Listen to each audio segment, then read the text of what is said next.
The heikegani crab lives off the coast of Japan and has a distinct pattern on its shell that looks like a human face.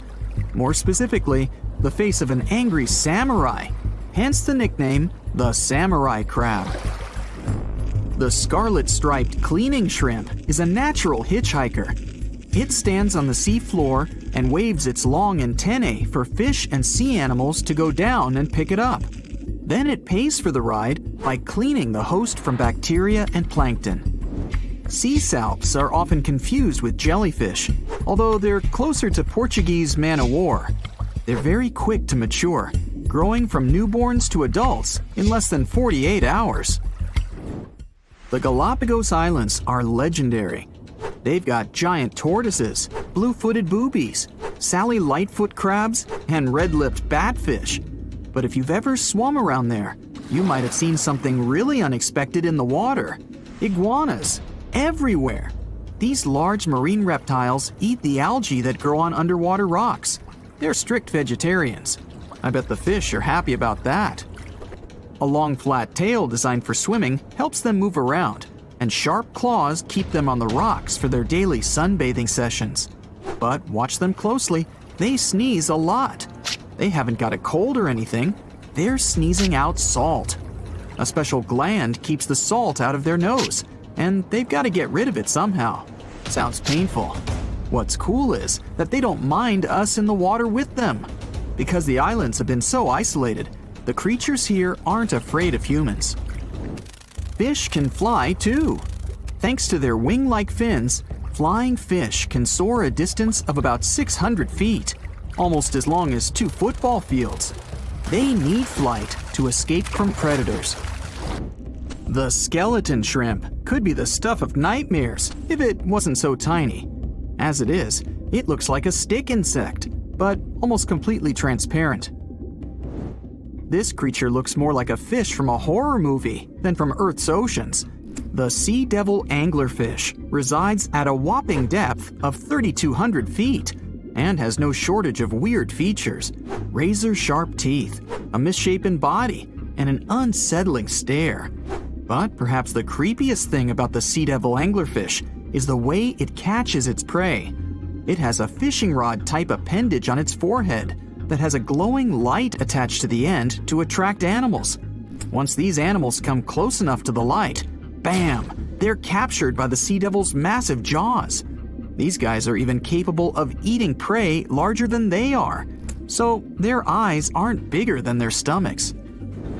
Starfish can cover their prey with their stomachs and eat it outside its body.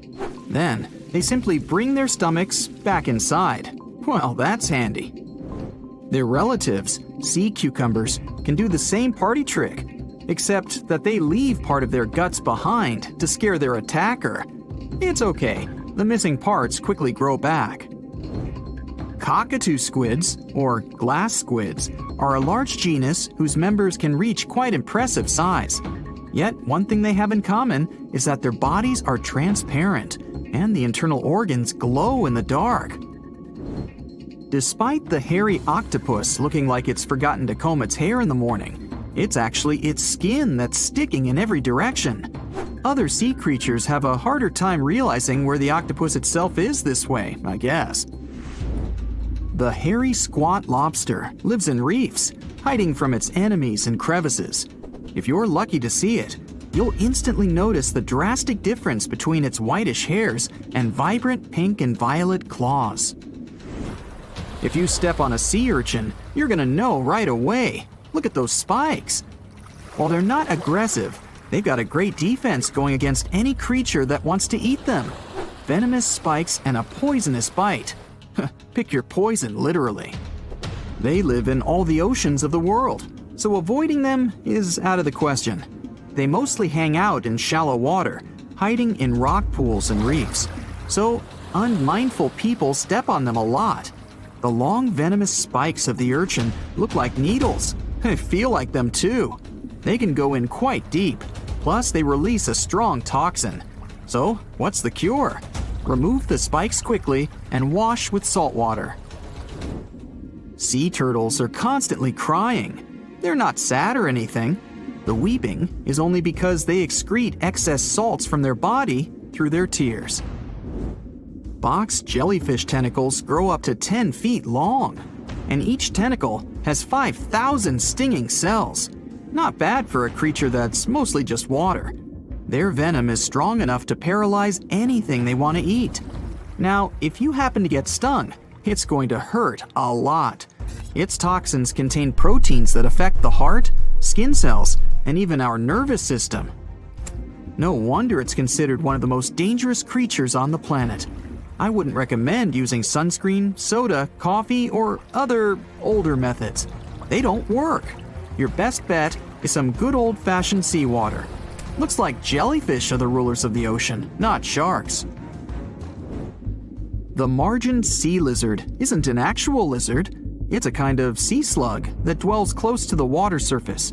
It swims upside down and somersaults to get food. And let's admit, it looks very cute.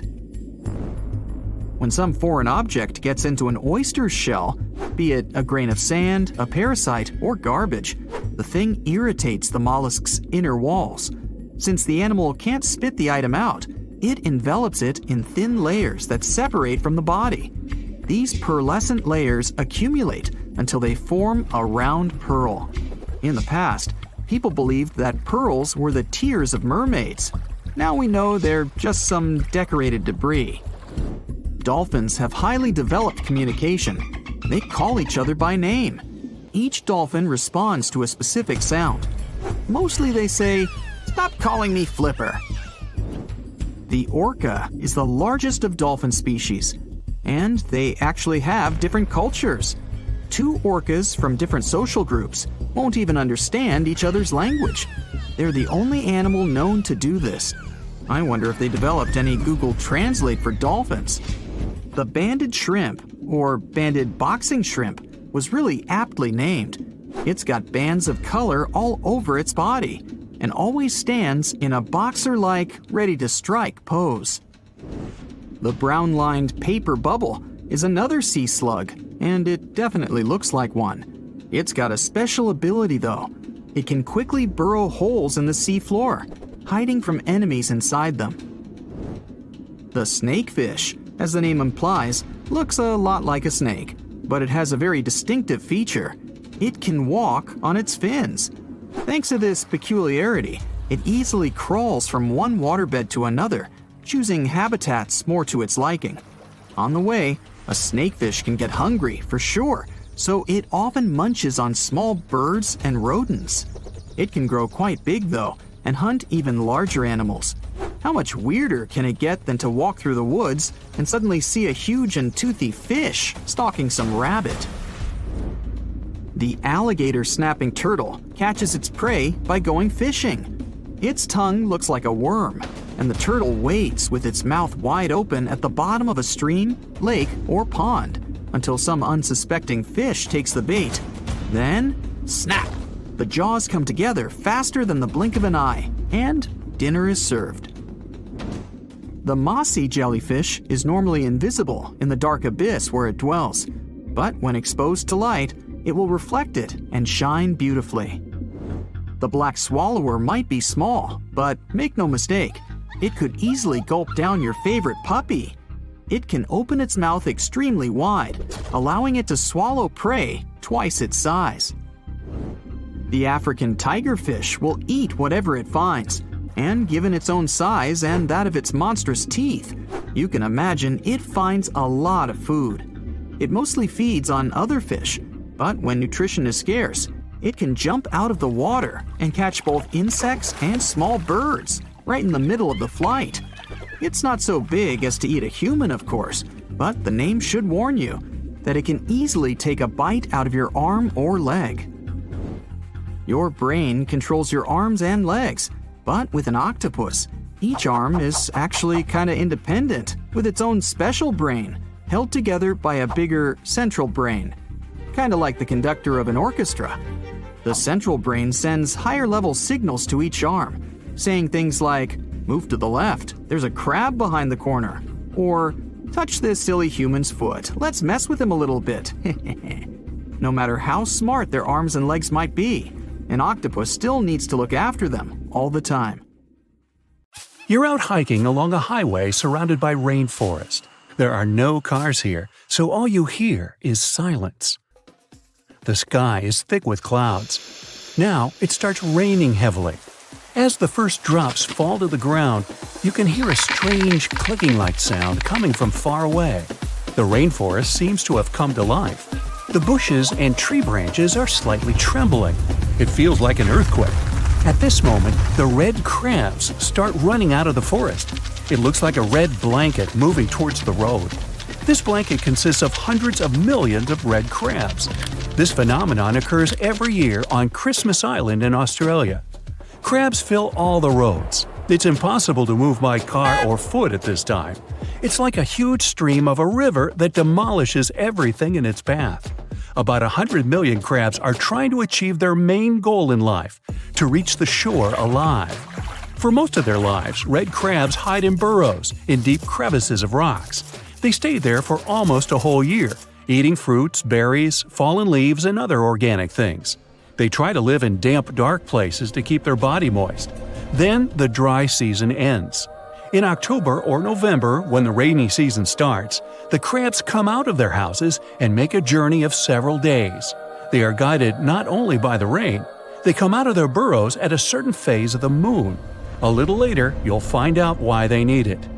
In several days, male and female crabs migrate to the coast of the Indian Ocean, and now they are finally in place. Here they produce their offspring. All males begin to dig deep burrows on the shore. In these holes, the females will hatch their eggs. When the male crabs finish their job and pits are ready, they go back to the rainforests. The females begin to hatch the eggs. It takes 12 to 13 days. Then the crabs take their eggs and bring them to the water. They reach the shore and release their eggs into the water. The phase of the moon now plays an important role. The moon creates an indirect tide, making it milder than usual. This helps to give the offspring a better chance of survival. The eggs of the red crabs have hatched, and small larvae move to the sea. Within a month, they go through several stages of development and take the form of a tiny transparent crab, similar to a shrimp. These tiny creatures are called megalopae. They accumulate in puddles near the shore in this shrimp form. There, they grow the first layer of shell and go deep into the land to look for a safe place. They grow up and wait for the rainy season to run back to the shore and produce offspring. To keep the crabs safe, people close roads in those places where migration occurs. Welcome to the French island of Réunion, located in the Indian Ocean, 430 miles east of Madagascar. The magnificent shore, a stunning coral reef, golden sands, and green jungle. For a long time, this island was considered one of the best places for surfing. But then, it turned into one of the most terrible and dangerous places on Earth, and sea creatures are to blame. Throughout the island, you can see signs saying that swimming and surfing outside the coral lagoon are prohibited. This island has become famous all over the world because of the frequent shark attacks. You can dive into the water near the island and immediately feel like prey. From afar, you notice several fins. They belong to some of the most aggressive and dangerous sharks in the world, bull sharks, and they are approaching you. In the beginning, it may seem they are slow, but they deliberately create the illusion of sluggishness to make the prey relax. At the right moment, they become agile and fast. They are called bull sharks because of their short, flat face, similar to a bull. Their bodies are strong and tough. These predators like to push their heads and hit their prey or other sharks with their noses. From the 80s to the present day, more than 50 shark attacks on humans have been recorded.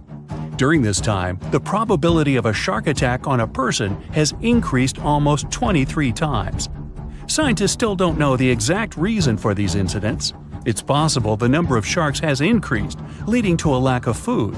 Therefore, sharks eat anything and see people as lunch. Another theory says the water temperature has changed, and sharks feel comfortable swimming in this region. But the most interesting hypothesis is related to the volcano. Réunion is a volcanic island. Because of the ground fluctuations, large parts of the rock fall from the slope of the volcano end up in the ocean. This makes the water cloudy, and such conditions are ideal for marine predators. No, I'm not swimming there. The next island we're going to visit also looks peaceful, but is way more dangerous than Shark Island. We're moving to Brazil. The small green island is located 25 miles off the coast of this country. There are no people here. It seems completely uninhabited at first glance. However, you can see traces of modern humans, the old lighthouse. It's been abandoned for a long time. Sometimes the Coast Guard comes to the lighthouse to check if everything is okay and if there are no strangers on the island. People are forbidden to set foot in here for their own good. The only inhabitants of the island are snakes. This piece of land is home to about 4,000 species of these reptiles. They hang on trees and crawl on the ground. Snakes have no enemies in their home, and they feed only on birds that visit the island for recreation during a long flight. But the worst thing is, these snakes are some of the most venomous in the world. Oh boy! The golden lancehead vipers are a unique species that live only in this place. Snake Island was once part of the mainland of Brazil, but 10,000 years ago, the sea level rose, separated this place, and turned it into an island. The animals that live here were completely isolated. For thousands of years, all living creatures were displaced by poisonous reptiles. Their poison wasn't developed immediately in the body. Evolution has given them this to hunt birds. They can catch prey with one bite. There is a legend that a pirate arrived on the island is located near the coast of Myanmar. This place was especially dangerous in the first half of the 20th century. The island is covered with dense forests and swamps. This wet place is ideal for a saltwater crocodile. This animal can reach 23 feet in length, nearly twice as long as a passenger car. Hey, you want to take a ride on this croc? Be my guest. And they can weigh nearly 2,000 pounds. These monsters are hiding among swamps and trees. You may not even notice them. At some point, they will come out and attack you. The exact number of crocodiles that lived on this island was unknown, but it was definitely a big number. Any living creature that enters their territory is regarded as food. Currently, the crocodile population on this island has decreased. It's not known whether there are any reptiles here at all anymore. Let's finish our journey on an island where animals are happy to see you. The unofficial name of this place is Pig Beach. It's located in the Bahamas. The island is inhabited by cute pigs. They sunbathe on the beach, walk through the jungle, and ask for food from tourists. But the coolest thing is that they can all swim perfectly. You can stay in a hotel on a nearby island, rent a boat, and come to visit the pigs. It's not known exactly where the pigs came from. According to one of the legends, they survived a shipwreck and swam to the island. In addition to pigs, you can also meet cats and goats there. But most folks come to meet Porky and his friends. Want to high-five a sea creature? Well, put your hand up for the Tasmanian red handfish. This fish doesn't swim like a fish. It walks. It uses its flipper-like hands to stroll around on the ocean floor. These bottom walkers are disturbed by swimmers and boats a lot. Some people even want to take them home as pets. I think it's better to just give them a wave and swim on by. The vampire squid. Its species name is Vampiroteuthis infernales, which translates to vampire squid from hell. Oh yes, this vampire squid means to terrify everyone with its name, its dark red color, its spikes at the bottom, and the scary fact that it can basically turn itself inside out. The vampire squid loves putting on a good show, but it's as harmless as a kitten is to humans. It's as if Dracula scared the pants off you, but he didn't have blood-sucking fangs.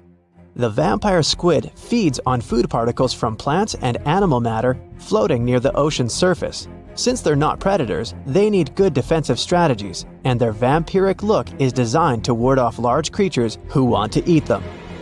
Turning themselves inside out is a defensive mechanism since the spiky areas in the inner skin are more intimidating. They also shoot out a substance that does not have color, but is packed with bioluminescent particles to distract predators. The vaquita. Going out on a boat off the coast of Mexico sounds like the perfect vacation. The sun, the blue water, the most endangered sea creature. Wait, what? The vaquita isn't dangerous, but don't expect it to stick around to say hello or sign any autographs. It's incredibly shy. This little cow, that's what it means in Spanish, is one tiny sea mammal. With those black markings around its eyes, it looks more like a sea panda to me. Seeing one should make you feel very special. They're on the brink of extinction, mostly because they got caught by accident in fishing nets. It's estimated that there's only 10 left in the wild. The blue dragon. This little creature looks like something out of a kid's fantasy movie. It's called the blue glaucus, casually referred to as the blue dragon or blue angel. It can be found in many places, the Atlantic, Pacific, and Indian Oceans. It's kind of a mollusk and it only grows to be about an inch long.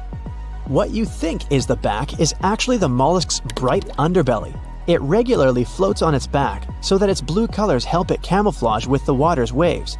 The blue dragon isn't just pretty, it's also smart. It usually feasts on Portuguese man-o'-wars, also known as Physalia physalis. The blue dragon stores their stinging cells for later use, in essence, stealing their defensive mechanisms. When the blue dragon is threatened, it releases those stinging cells it stored, directing them at an enemy to sting them with more power than the Portuguese man-o'-war would have been capable of. As they can store a huge amount of stinging cells, they can be a threat to humans. So, if you find one, don't pick it up. It's best to admire it from a distance. The barrel-eye fish. If you ever wanted to have Superman's X-ray vision, looking at the barrel-eye fish will make you feel like you gained that superpower at some point in your life without even realizing it. The barrel eye has a transparent head, so you can see how their eyes and brain look inside. This magnificent creature lives in the deep sea. This is the lowest level of the ocean, where strange creatures roam in near-freezing temperatures and constant darkness. They're exposed to water's pressure that's almost 1,000 times that of the surface. If the idea of the deep sea sends a shiver down your spine, stay tuned to learn about another of its creatures later on. The barrel-eye fish can be found in the Atlantic, Pacific, and Indian Oceans. You might be wondering, why oh why would a fish have a see-through head? And that would be a fair question. Since the species was discovered in 1939, it was believed that the fish's eyes were set to see straight ahead and couldn't move. So it was assumed that they had tunnel vision. Scientists Bruce Robinson and Kim Reisenbichler from the Monterey Bay Aquarium Research Institute recently discovered that the fish can move its eyes vertically to see through the top of its translucent head, thus noticing if there are predators or prey nearby. The transparent head also allows more light to enter so they can detect prey better. It's believed that the barrel-eye fish eats jellyfish and small fish species. If you dive in the ocean at night, you might be lucky enough to see how orange ball corallomorph blooms in the dark. But make sure to be quick because as soon as you turn on your flashlight to take a good look, it will retract its tubes back into itself. The megalodon. The whale shark isn't the biggest shark known to humans. If the entire shark species were a kingdom, the prehistoric megalodon would be the ruler of the sea.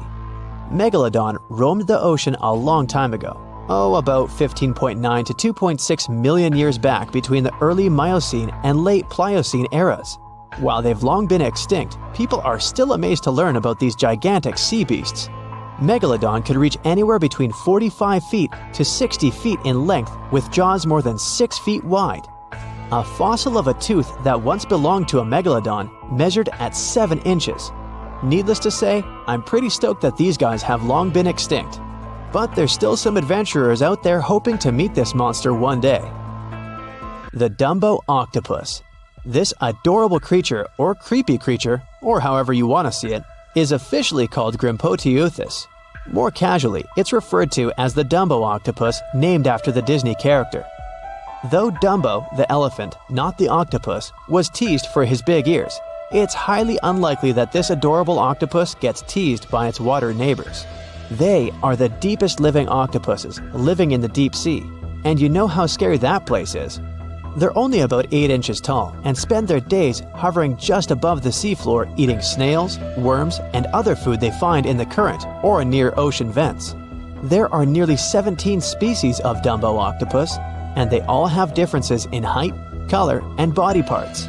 If you can't get enough strange animals, you'll be glad to learn that the deep sea has barely been explored by humans.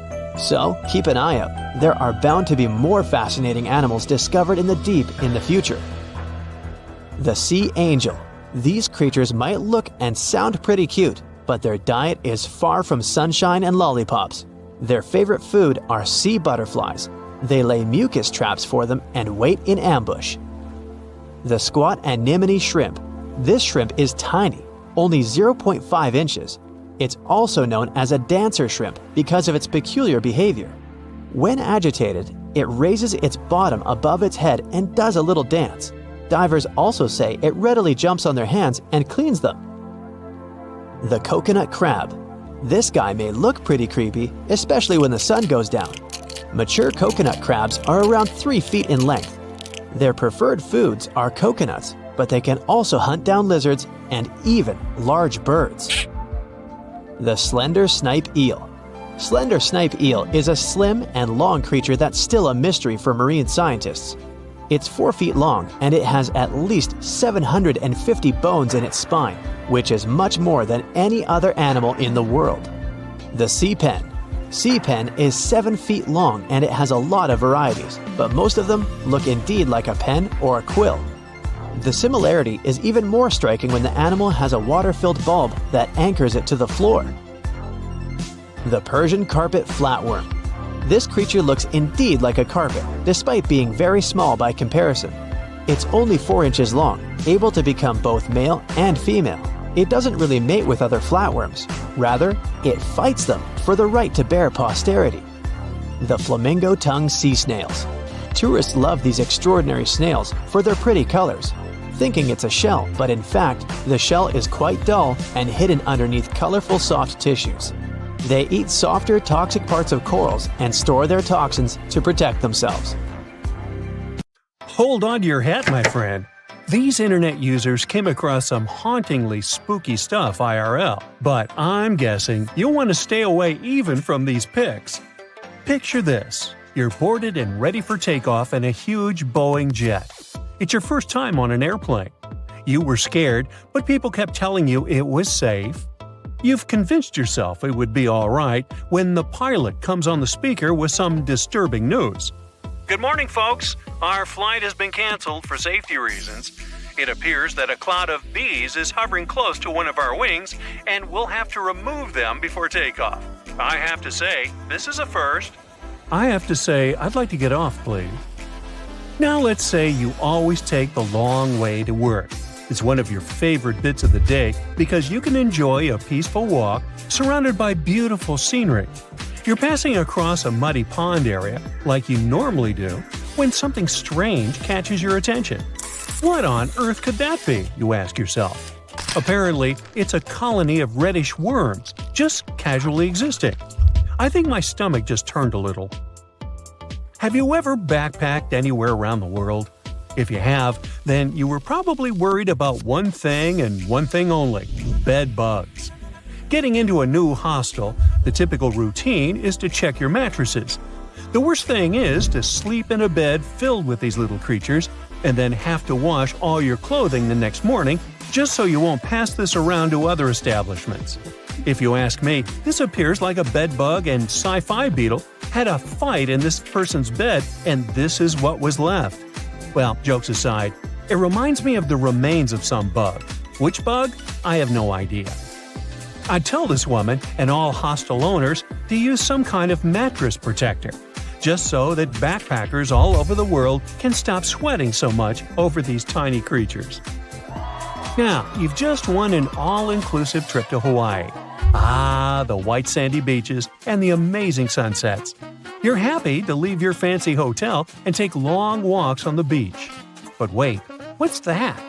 It appears like a lobster shed its tail and the remains came floating all the way to the sand.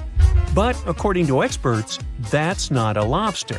They wouldn't shed just their tail. That appears to be some kind of isopod. Isopods are crustaceans that look somewhere between shrimps and lobsters. That's why you thought it was a lobster, huh? They also look like giant roly-polies.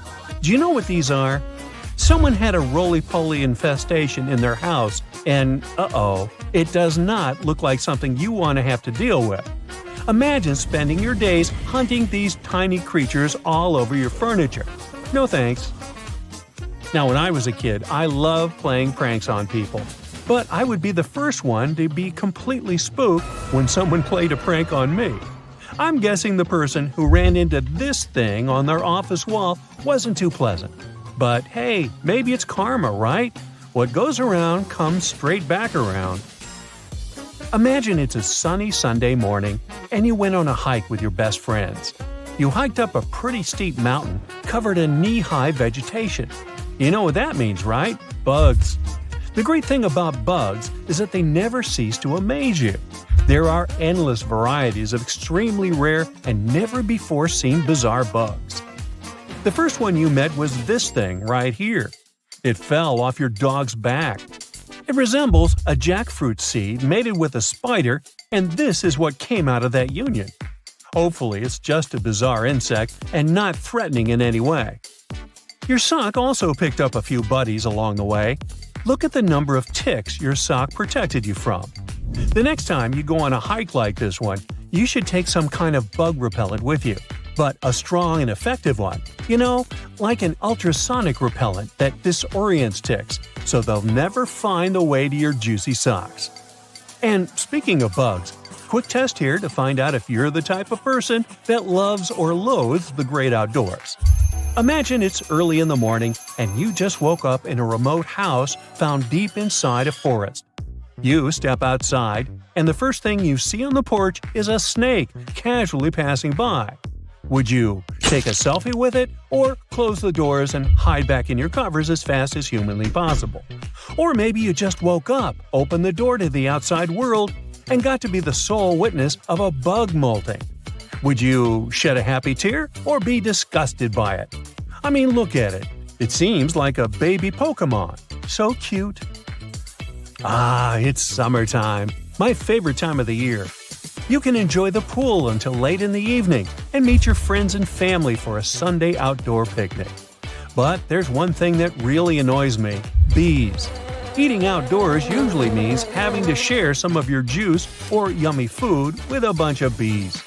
If only some genius person invented something that kept bees away from our food, like some ultrasonic frequency we could blast on our speakers, or some kind of decoy nest that was more interesting to the bees than my picnic food. Oh, or maybe this. I guess this will do. Simple but effective. I'll try it out and tell you if it worked out for me. The best thing after a hard day's work is coming home. Except when you're welcomed by this thing. I mean, how did this spider even get here if you live in a city apartment miles away from any real greenery? That's a mystery I'll never solve. You take your 5-year-old to play in the local park. She's in a digging phase, so as soon as she gets there, she starts digging up the whole place like a Jack Russell Terrier. You watch her have buckets of fun when suddenly you spot a shiny blue thing crawling out of the hole. What on earth? You think to yourself. You grab it with a stick and it reveals itself.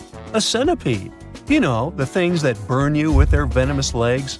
Best to put it back in the hole and move to another park. If you could choose any movie or TV series to live inside of, which one would you choose? Most likely some cozy rom-com, right? I'm guessing no one, or almost no one here, would choose to live life as a Last of Us character, right? But it seems to me like this person had a Joel moment, if you ask me. This thing crawling out of the forest floor is a fungus that imitates a human hand. I mean, does life imitate art, or is it really just one giant messy blob? Remember when we talked about backpackers? Well, this person had a similar problem as they do.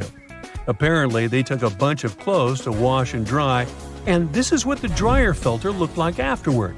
There are maybe 100 little buddies in there. Ooh. Out of curiosity, do you know why they're called bed bugs if they hide on the floor and not in your bed? They crawl up to someone's bed at nighttime because they can sense carbon dioxide emissions, also known as they can sense your breath. If this isn't a horror movie plot, I'm not sure what is. Where do I even start with this one? I'd say this piece was actually a prop from a Tim Burton movie that somehow got lost and ended up in your vegetable basket. It's supposed to be a yam, but it's shaped like Grinch's hand if he were white instead of green. Oh my. In my wildest dreams, I couldn't make this stuff up. 70% of the surface of our planet is covered with water. Seas and oceans hide not only diverse inhabitants, but also traces of humanity. Thousands of sunken ships contain pieces of our centuries-old history. Let's look into these depths of the sea and find out what secrets they hide. So, imagine you dive into the seabed and find there, no, it's not the wreckage of a pirate ship of the 16th century. We've seen it many times in many documentary shows and read about it in books, and it's not attractive now. So, you dive into the ocean floor and find a huge porcelain tableware store. And it's not just porcelain that you can buy in the store, but more than 500-year-old dishes. The Chinese Ming Dynasty developed maritime trade for imports from foreign countries several hundred years ago. One ship didn't survive a sea storm and sank somewhere on the northwestern slope of the South China Sea. There, scuba divers discovered a sunken ship with valuable cargo on board. Thousands of porcelain cups, plates, and jugs with beautiful painted patterns lay among algae and sea sand. Experts counted all the items and claimed the ship carried about 100,000 items, but not all of them ended up in the cargo hold. Valuable items were scattered over hundreds of thousands of square feet. A similar case occurred in the Mediterranean Sea. One guy was diving off the coast of Israel and accidentally discovered the oldest sunken sea cargo in the eastern Mediterranean. Pieces of marble sculptures and structures lay on the seabed among the wreckage. They were so ancient that they got covered with algae and became part of the underwater landscape.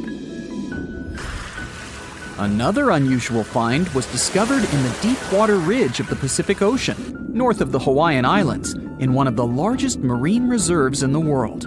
A research vessel sailed along the seabed and discovered a road. Part of the bottom was covered with yellow brick tiles. It was also like the tile used to cover a swimming pool.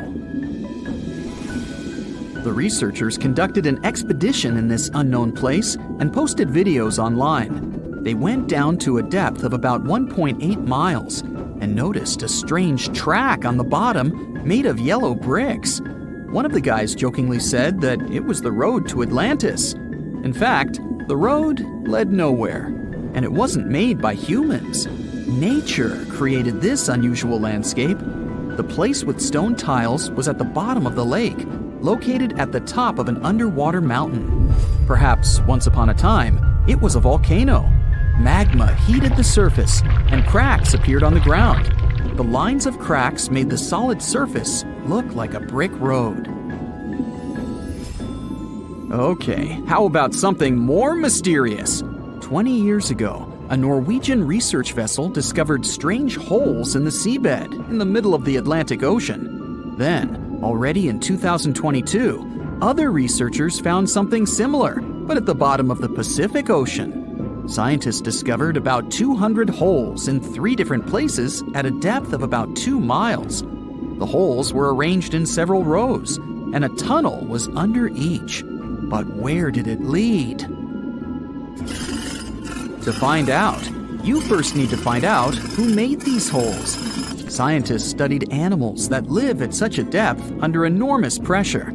Imagine the weight of several dozen elephants pressed on a small area the size of a palm. That's about the pressure exerted by water in these depths. But still, some marine life has been able to adapt to such conditions. Scientists have seen sea urchins and worms, and even some big fish. But none of them made these mysterious holes. They saw a strange creature with a white and pink-hued body inside one of the holes. It was an amphipod, one of the crustacean family's representatives. Scientists caught it and did a little research. This little crayfish was digging a tunnel with its long claws. It used it as a home to hide and shelter its offspring. Or the small crustacean was digging tunnels in search of food. There's a place in the ocean where many remnants of ships lie on the seabed. And not sailing ships, but the space ones. This place is located in the South Pacific Ocean and is called Point Nemo. This is the most remote place from land on our planet. The nearest island is over 1,000 miles away from here. There's only a boundless ocean and complete loneliness. You won't even meet fish and other marine life here. The place receives little nutrients from the world's oceans because undercurrent and wind almost don't reach this area.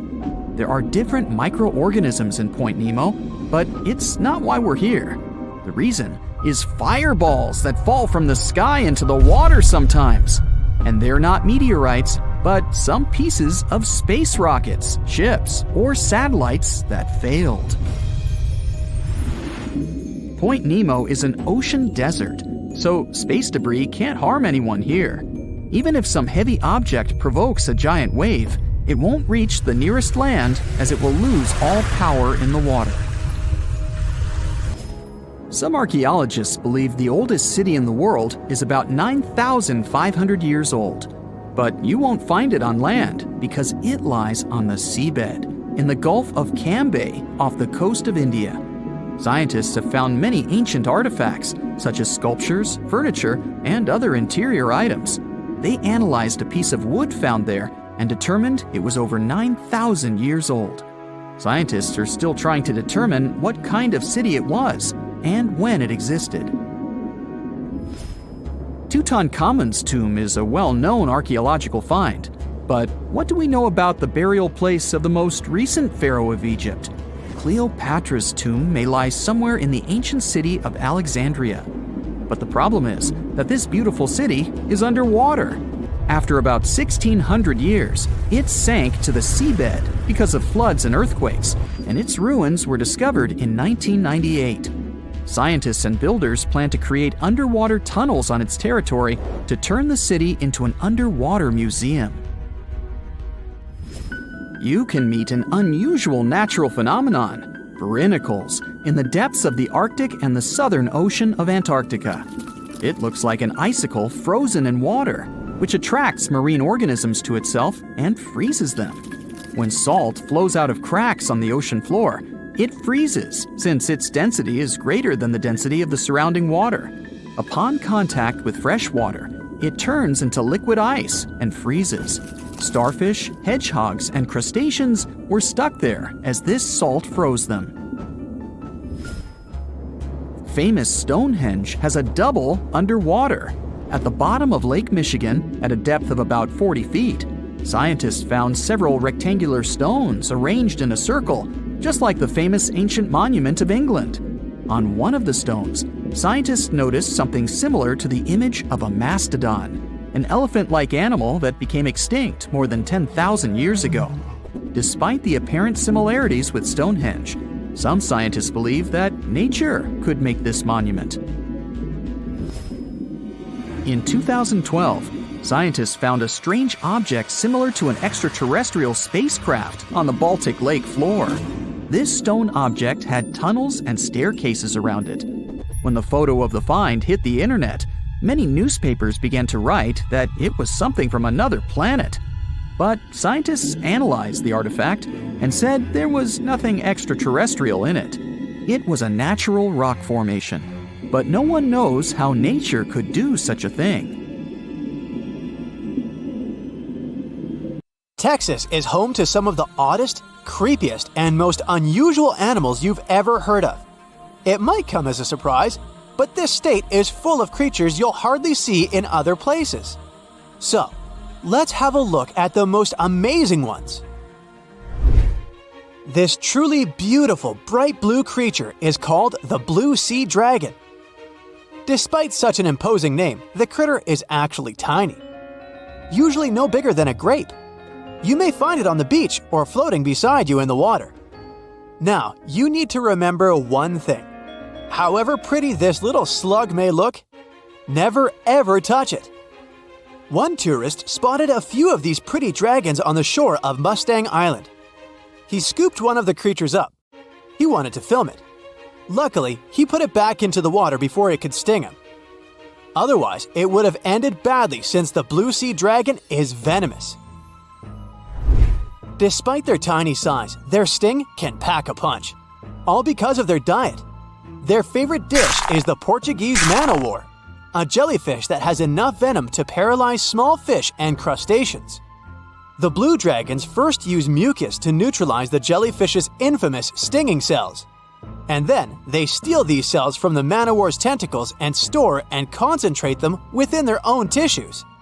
Then they release these stinging cells on contact, which makes their own sting more powerful, even worse than that of the man-o-war itself. These awesome creatures are also extremely sneaky. Even though their appearance is bright, to say the least, they're well-known masters of disguise. You see that vibrant blue coloring is actually on their bellies, and when they float on their backs, they simply blend with the water. As for their backs, they're gray to camouflage these animals on the seafloor. Now, how about a funny fact? A group of tiny dragons floating together is called a blue fleet. And another fact, blue dragons normally lay a string of around 16 eggs, and it takes them 3 days or so to hatch into larvae. Blue sea dragons rarely make it to the shore. They're soft-bodied, so when the animals finally get through the surf zone and are deposited on the shore, they're already broken apart. And still, watch out! Even in this case, the venom in their bodies doesn't dissipate. But of course, blue sea dragons aren't the only unusual animals inhabiting Texas. Have a look at this nightmarish creature, poisonous, slimy, and kinda immortal. Meet the hammerhead worm. The worst thing? It might be lurking in your garden while you're watching this video. You can easily recognize this worm by its creepy spade-shaped head. It doesn't look like any other invertebrate you've ever seen. Or any other creature, that is. At first, it was only found in East Texas. But later, researchers spotted these spine-chilling creatures in North, Central, and South Texas. Basically everywhere but the arid areas of West Texas. One of the most terrifying things about this worm might be its length. This creature can grow as long as 1 foot. Luckily, such giants aren't very common. Most hammerhead worms only reach 6 inches in length. You can come across 2 species of these worms in Texas, and both of them will have a dark stripe down the middle. The larger of these 2 species munches on earthworms, which is actually a big problem. You might know that earthworms play an important role in keeping the soil rich in minerals and overall healthy. If earthworms disappear, plants in such areas won't be getting the nutrients they need. Even for humans and pets, meeting a hammerhead worm isn't the most pleasant experience either. Hammerheads are the only terrestrial invertebrates that secrete a very dangerous neurotoxin, the same as pufferfish produce. Thanks to the sheer size of the human body, touching a hammerhead worm won't hurt you too much, but it may still cause your hand to start tingling or even go numb. It's much more dangerous for pets. There have been cases when dogs ate hammerheads, which left them feeling sick for the whole day. Interestingly, these worms are native to Southeast Asia. But they must have mastered the art of hitchhiking, since in the early 1900s they were already found in the US. Keep in mind that if you want to get rid of a hammerhead worm, which is the best course of action, the worst thing you can do is chop it with a shovel. The thing is, flatworms reproduce by ripping themselves in half, so by cutting it, you actually help the populations of the worms, turning 1 into 2.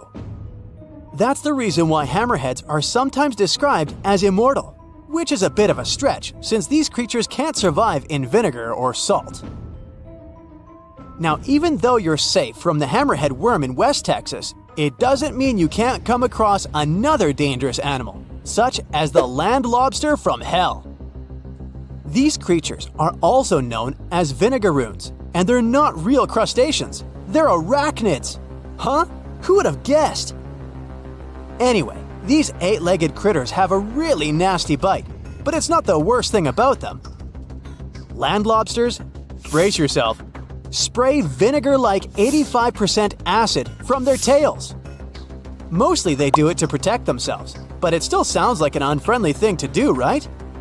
A land lobster can also pinch a finger that's gotten too close with its heavy mouthparts.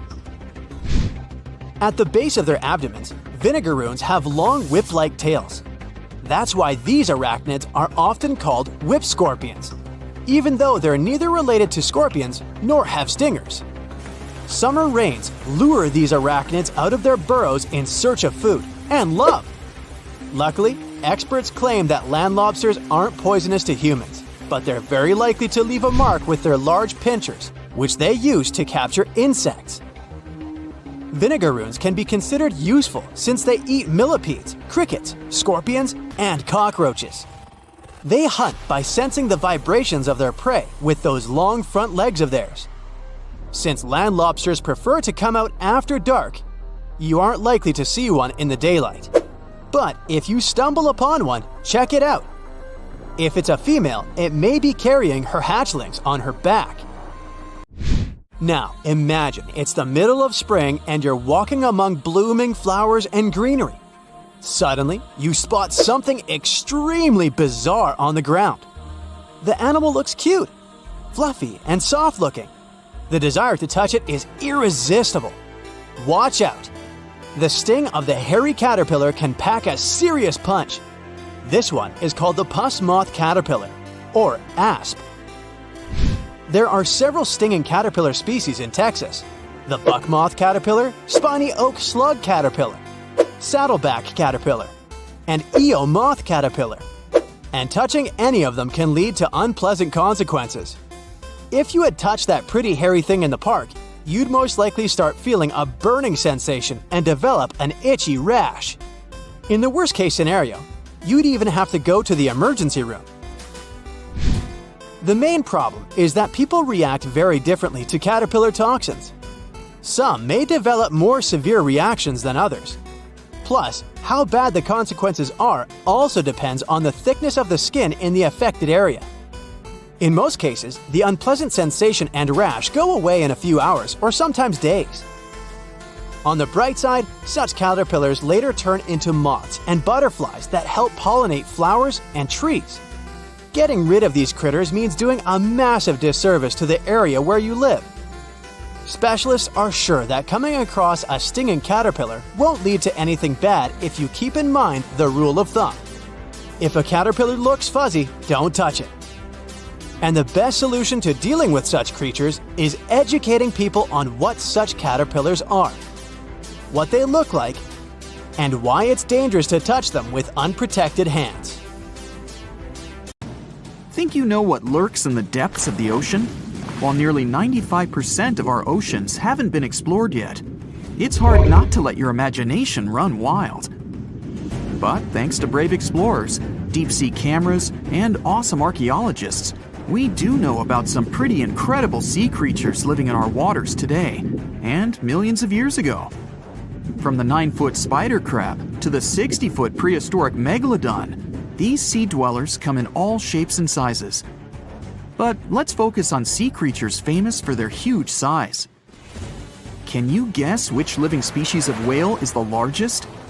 Well, it's not the orca, but that's a good guess. The orca is a toothed whale that can grow to anywhere from 23 feet to 32 feet, which is slightly smaller than a school bus. How about the narwhal? Nope, they're not the biggest either. These unicorns of the sea live mainly in Arctic waters and only grow 13 feet to 20 feet in length, and that's including their 9-foot tusk. Tired of guessing? Okay, I give in. The largest whale that still exists today is the blue whale. At a jaw-dropping 82 feet to 105 feet, the blue whale is not only the biggest whale we know of, but is currently the largest animal to have ever lived on Earth. Seriously. These animals are bigger than a T-Rex, and even the prehistoric megalodon. If you were to put a blue whale next to a school bus, it would look like it could swallow it. Think about that. According to National Geographic, a blue whale's tongue can weigh the same as an elephant. And their hearts can weigh as much as a car. That doesn't even sound possible. It's no wonder these giants need to eat about 4 tons of krill every day. While there aren't too many animals living today that can compete with the blue whale's epic proportions, there is an entirely different species that is a good contender, and it's not quite what you would expect. It's a jellyfish. No, I'm not talking about the little jellyfish that wash up on the shore and ruin a perfectly good day at the beach. I'm referring to the lion's mane jellyfish, the biggest jellyfish around. This invertebrate can grow up to 120 feet long. They also come in different gorgeous colors like red, purple, or even shades of orange. As if their length wasn't impressive, the lion's mane jellyfish boast a whopping 8 sets of 70 to 150 tentacles. That means they can have up to 1,200 in total. And here's the giant oceanic manta ray, the largest type of ray in the world. Their wingspan can be longer than a bus. These guys can reach 30 feet in length. They also have the biggest brain compared to body size among all fish. Unlike their stingray cousins, mantas don't have venomous tails. And while the lion's mane jellyfish and the blue whale are yet to be beaten for the longest sea creature, there is one marine creature that can grow even larger in length. The Portuguese Physalia physalis, tentacles and all, can reach a length of 165 feet long, and that's according to mentalfloss.com. While this thing may look a lot like a jellyfish, it's actually known as a siphonophore, and there are hundreds and sometimes thousands of them that are genetically identical. Their long tentacles help the organism catch prey, and its sting is fatal to most animals, even humans in some cases. What's even creepier is that if one of the tentacles comes off the organism for whatever reason, it can float around the water for days before decomposing. Even if it's detached, this tentacle can still sting you. But don't go running out of the ocean just yet. Your chances of being hurt by a Portuguese Physalia physalis sting are pretty slim. However, if you do get stung, the side effects aren't pretty, with welts, stomach cramps, an elevated heart rate, and an upset stomach. While you don't want to go anywhere near these long creatures, they sure are pretty to look at. Check out all those colors. The Shastasaurus is the biggest marine reptile that has ever existed. These predators lived during the late Triassic period, about 210 million years ago. These amazing giants could reach lengths of up to 69 feet and weighed more than 75 tons. This made the Shastasaurus as heavy as a blue whale. And if you could stand this creature up vertically, it'd be as tall as a 7-story building. Despite appearances, the Shastasaurus was actually pretty slim for its size. Its ribcage was only 6 feet across. You'd think that this big guy was chowing down on other dinosaurs, but that's not the case at all.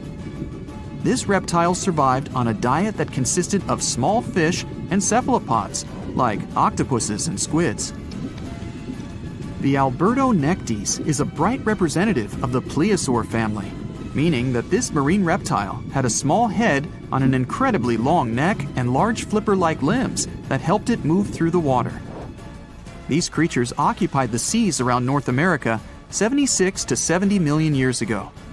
The length of this sea monster could reach 38 feet, with its neck taking up 23 feet of that length. Its neck was a true record breaker. It had a whopping 76 bones in it. No other animal known to humankind has had so many vertebrae in its neck. Scientists aren't sure why they needed such a lengthy neck. They might have used it to collect shellfish off the seabed, or perhaps it helped them capture their main prey, fish and squids. This aquatic reptile also had gastroliths in its stomachs. Some of them were as big as 5.5 inches in diameter. The Tylosaurus belonged to the Mosasaur family. It dominated the shallow seas of North America about 85 to 80 million years ago. This was an enormous predator, with the biggest representatives reaching 45 feet in length. It had a narrow hydrodynamic body with a blunt, powerful head that the animal used to ram and stun its prey. Its body was equipped with agile flippers and a long tail decorated with a maneuverable fin. The Tylosaurus was a carnivore, and its diet included not only fish, turtles, and small sharks, but also other mosasaurs, plesiosaurs, and flightless birds. Meet Ophthalmosaurus. This prehistoric reptile thrived during the late Jurassic period and lived in oceans all over the world. Ophthalmosaurus weighed somewhere around 6,000 pounds and grew to approximately 16 feet long, according to newdinosaurs.com. That's about the same length as the beluga whale that exists today. It's too bad these guys went extinct before we had a chance to see them ourselves, as their cartoonish wide eyes and dolphin-like features are pretty darn cute. Of course, the Ophthalmosaurus evolved over time to become ophthalmologists, or eye doctors that we know today. No, that's just a lie. Just testing you. The Mosasaurus is a truly gigantic predator that dominated the seas all over the world about 66 million years ago. According to fossil evidence, some specimens could be more than 50 feet in length. This fact makes the Mosasaurus the biggest marine carnivore of its time.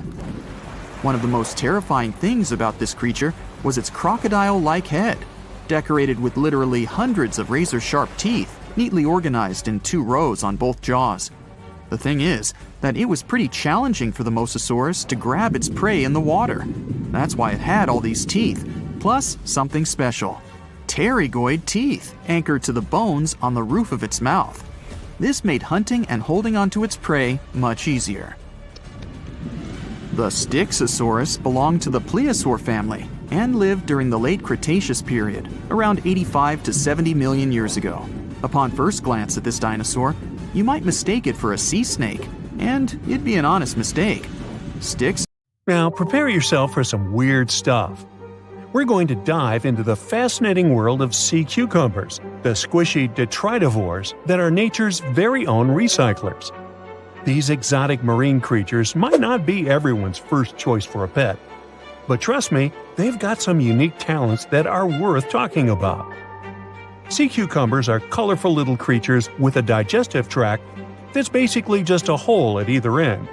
Their bodies are fat and squishy, covered in leathery skin. And guess what? They breathe through their butts. These amazing creatures have found a way to make the most out of every part of their body, few as they are. Now, you might be wondering what sea cucumbers do with their unique set of skills. Well, they play a crucial role in cleaning our planet's waters. They munch on all the debris found on the seabed and break it down internally, removing all the bad stuff in the process. It's like having little vacuums cleaning up the ocean floor. Believe it or not, sea cucumbers are in high demand in the kitchen too. They're harvested and traded in many countries. The Asian market, in particular, absolutely loves them. You can find them being sold cooked and dried under all sorts of fancy names. Or, if you prefer a more direct approach, you can just call them sea slugs. Now, here's the fun part. A dried sea cucumber can cost you up to a whopping $1,400 per pound. These squishy delicacies are truly worth their weight. But let's take a step back in time. The tradition of eating sea cucumbers goes way back, more than 1,000 years in Asia to be precise. And as demand for these curious creatures grew, so did the need to find them elsewhere. This led to overexploitation of local fisheries, causing sea cucumber stocks to diminish in many countries. Uh-oh, not good for our little sea cucumber friends.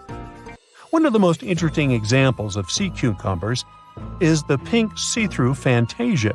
Not only does it look amazing, but it also has this great defense system, where it uses bioluminescence to scare off predators. Thankfully, some brilliant researchers around the world have decided to act. They're on a mission to breed sea cucumbers and replenish the depleted fisheries.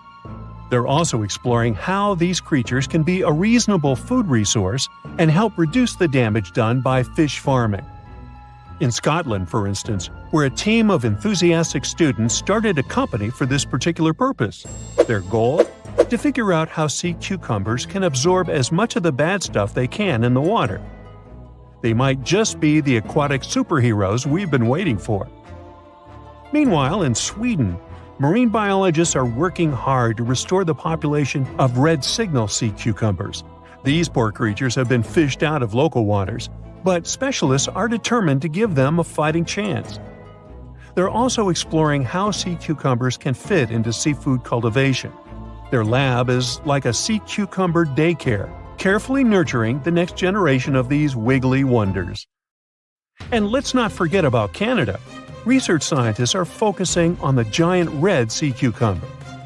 These magnificent creatures can grow up to 20 inches long and are perfect for co-cultivation with other species. They're even developing special containment systems that will make it easier to keep sea cucumbers where they're needed the most. Okay, speaking of amazing sea creatures, what about a fish that can fly? Heard that right, we're about to stumble upon a land where fins meet flying, and the ocean becomes a runway for these airborne acrobats. Prepare to be fantastically entertained. Nah, I didn't write that one.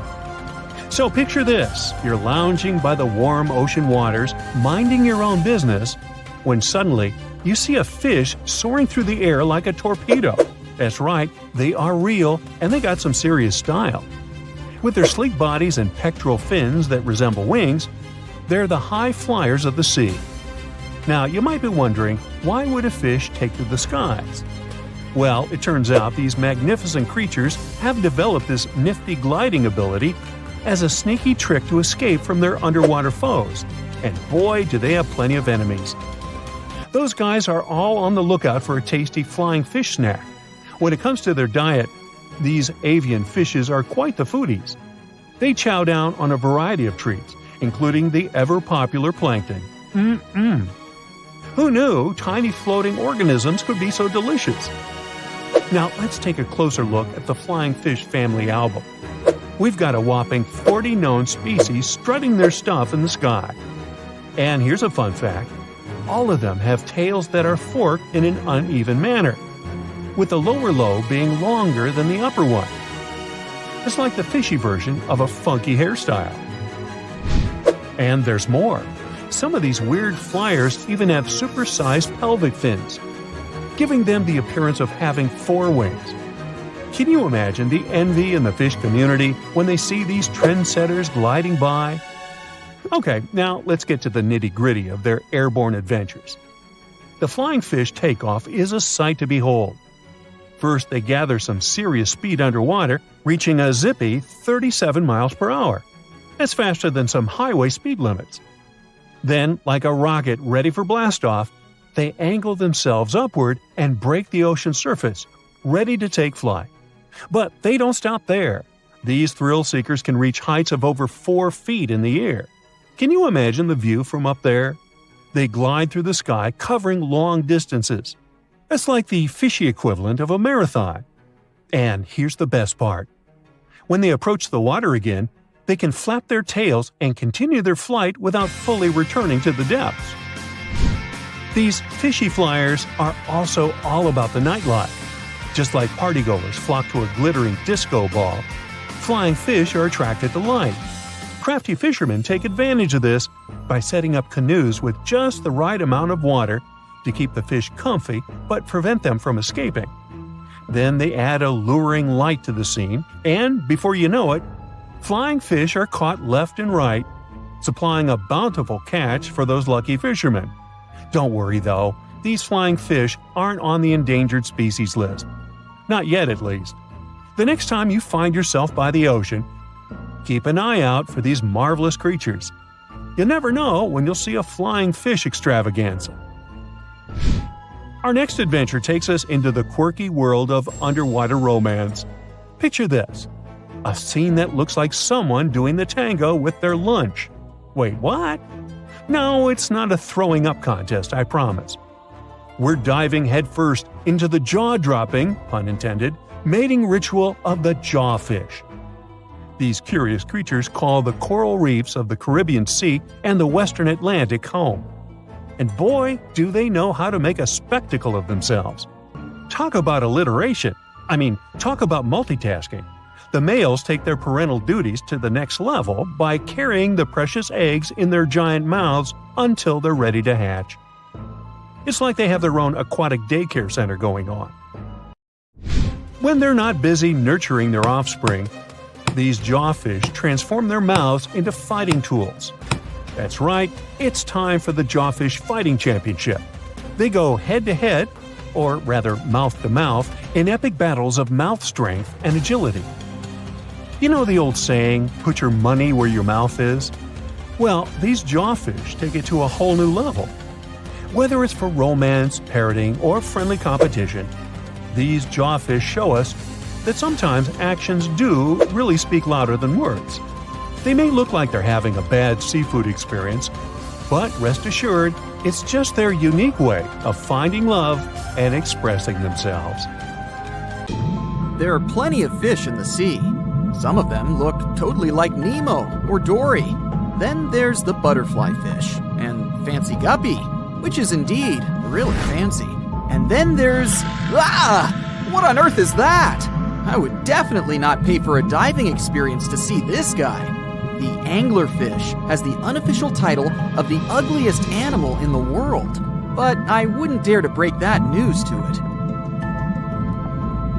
There are more than 200 species of anglerfish currently swimming somewhere in the gloomy depths of the Atlantic and Antarctic Oceans, up to a mile below the surface. Some of them prefer different living conditions, the shallow tropical environments. Different kinds of anglerfish vary in shape and size, from the famous black sea devil to frogfish, monkfish, footballfish, goosefish, batfish, and sea toad. The larger ones can be half as long as a full-sized bed, but most are less than a foot long. Since the choice of meals where these guys live isn't that huge, they had to come up with a unique hunting strategy. They don't waste their priceless life energy on following prospective prey. Instead, they use a piece of dorsal spine that sticks above their mouths like a fishing pole, hence the name of the fish. There's a sac of bioluminescent bacteria that glows brightly in the dark at the end of that rod. The light lures prey, and all the anglerfish has to do is wait, and then enjoy its lunch delivered right to its mouth. Their bodies are pliable and huge, so they can easily swallow prey twice their size. Deep-sea anglerfish eat whatever they can find.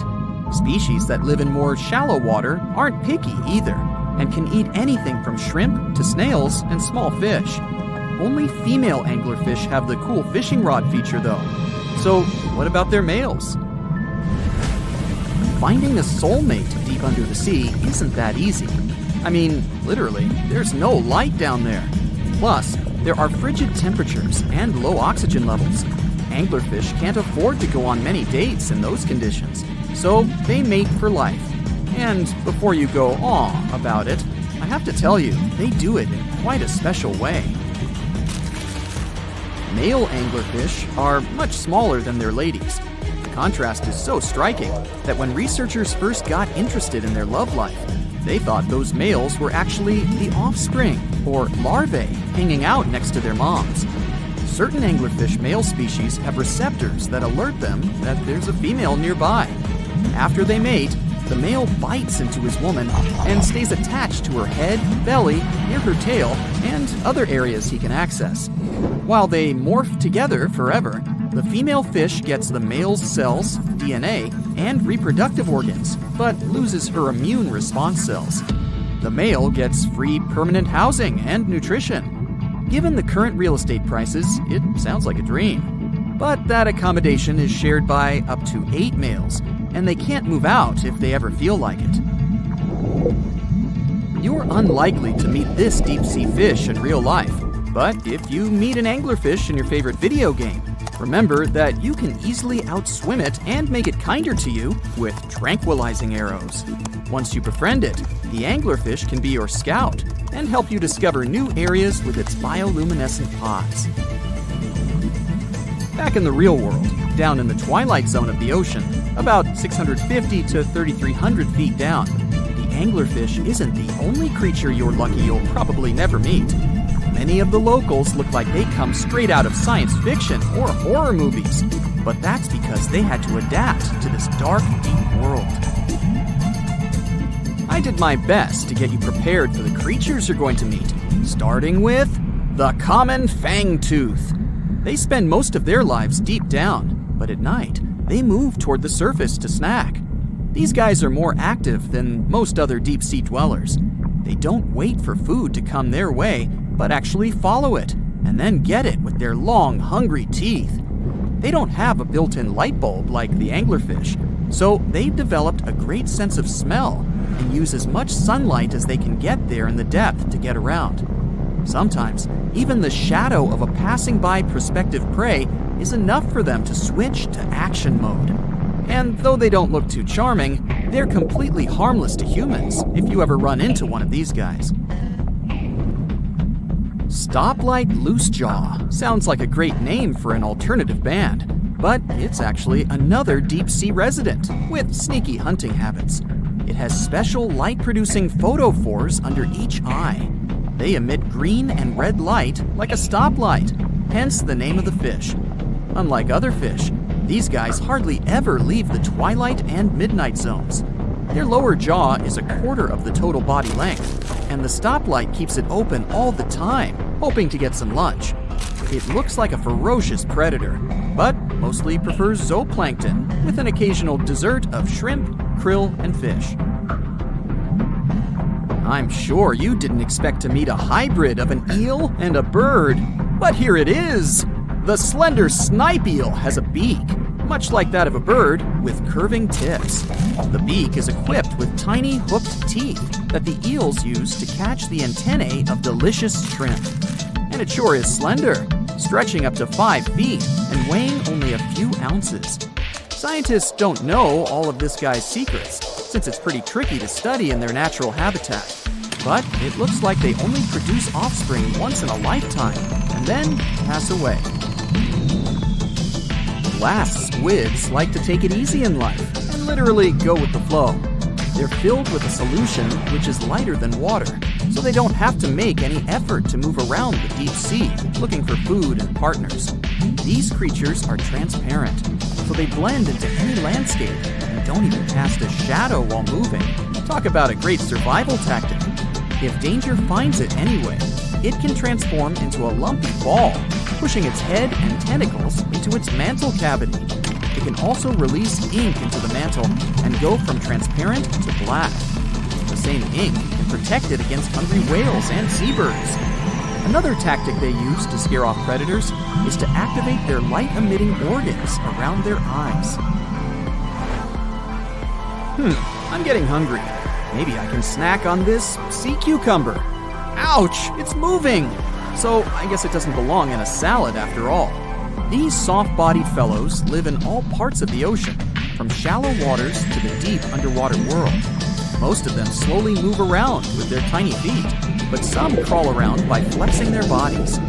Sea cucumbers can shed their internal organs when there's a predator approaching. Those sticky organs distract the intruder, and the happy cucumber moves on and just grows the organs back. What's that glistening in the distance? Looks like someone dropped gems in the water.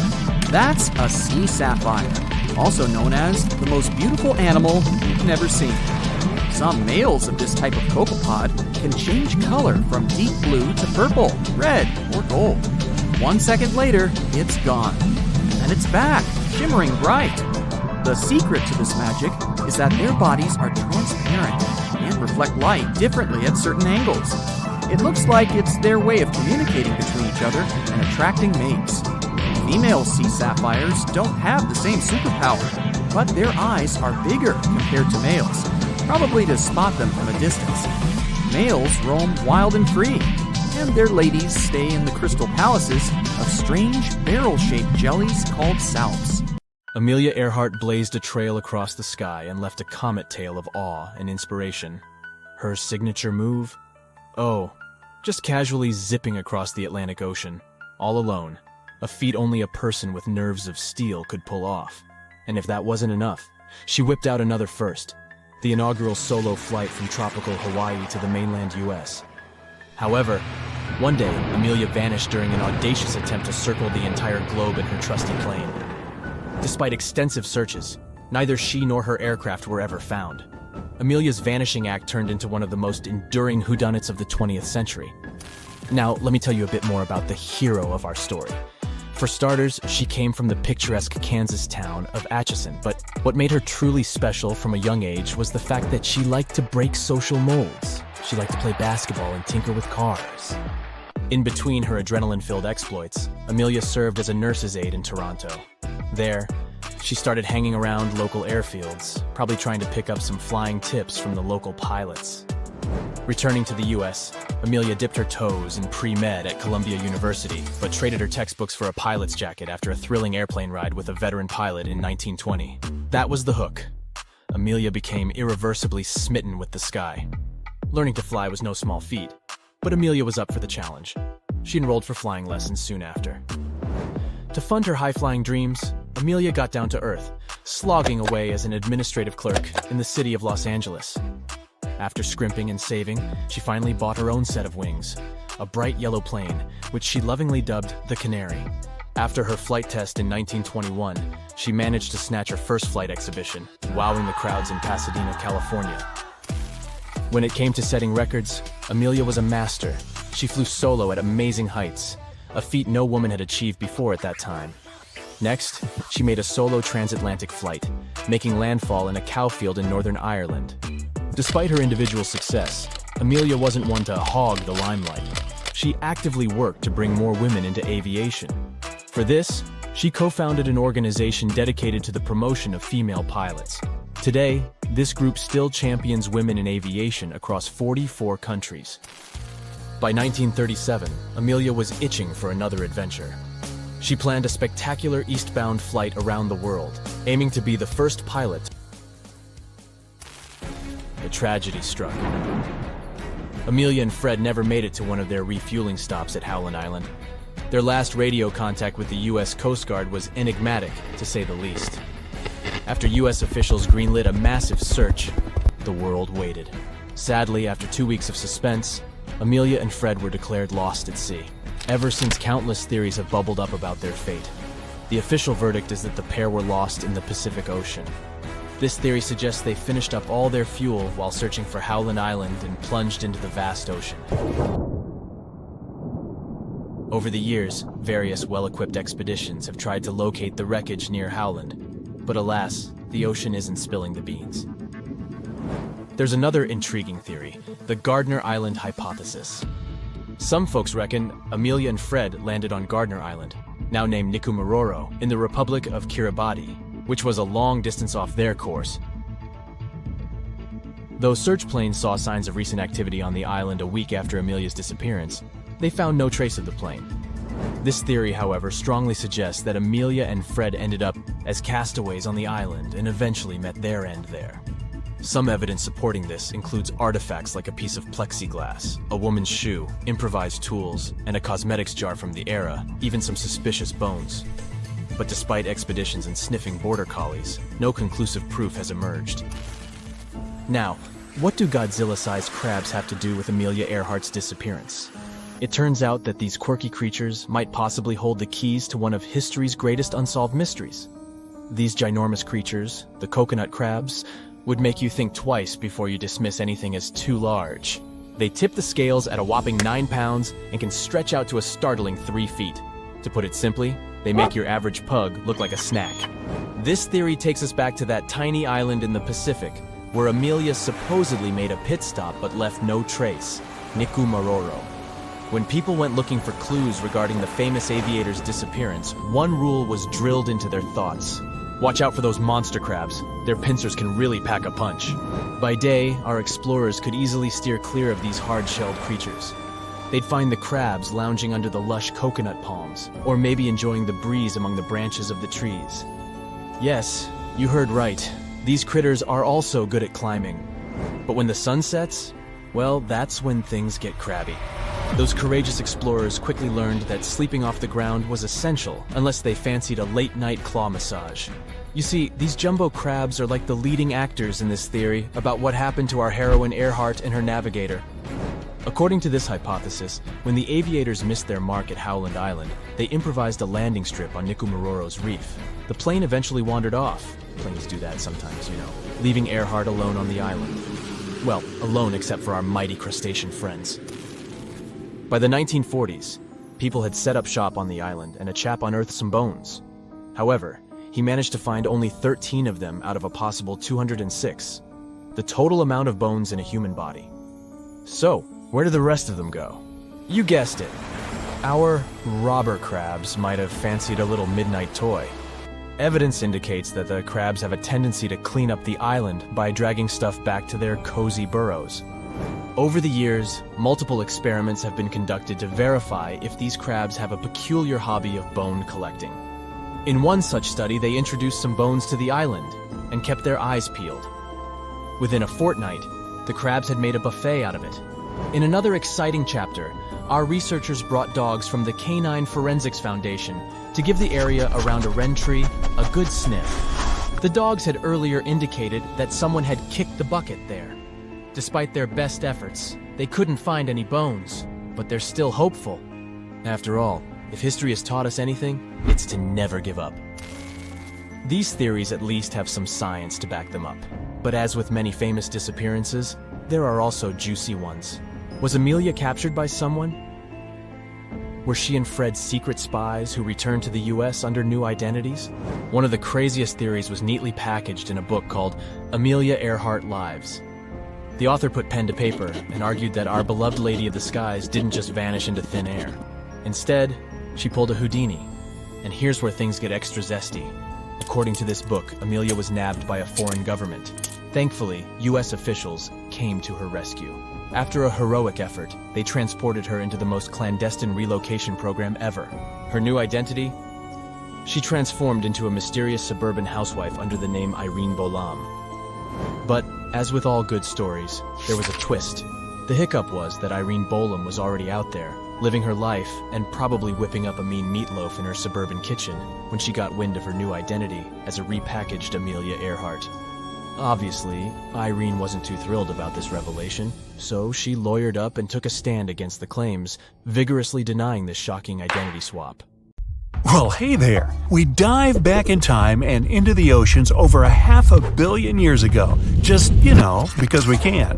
Whoa, watch out. It's not megalodon or giant sea reptiles you need to look out for here. It's a bizarre, unearthly-looking creature called Anomalocaris. The name means unlike any other shrimp, and I think you'll agree, it looks like a nightmarish cross between a shrimp and a modern-day centipede.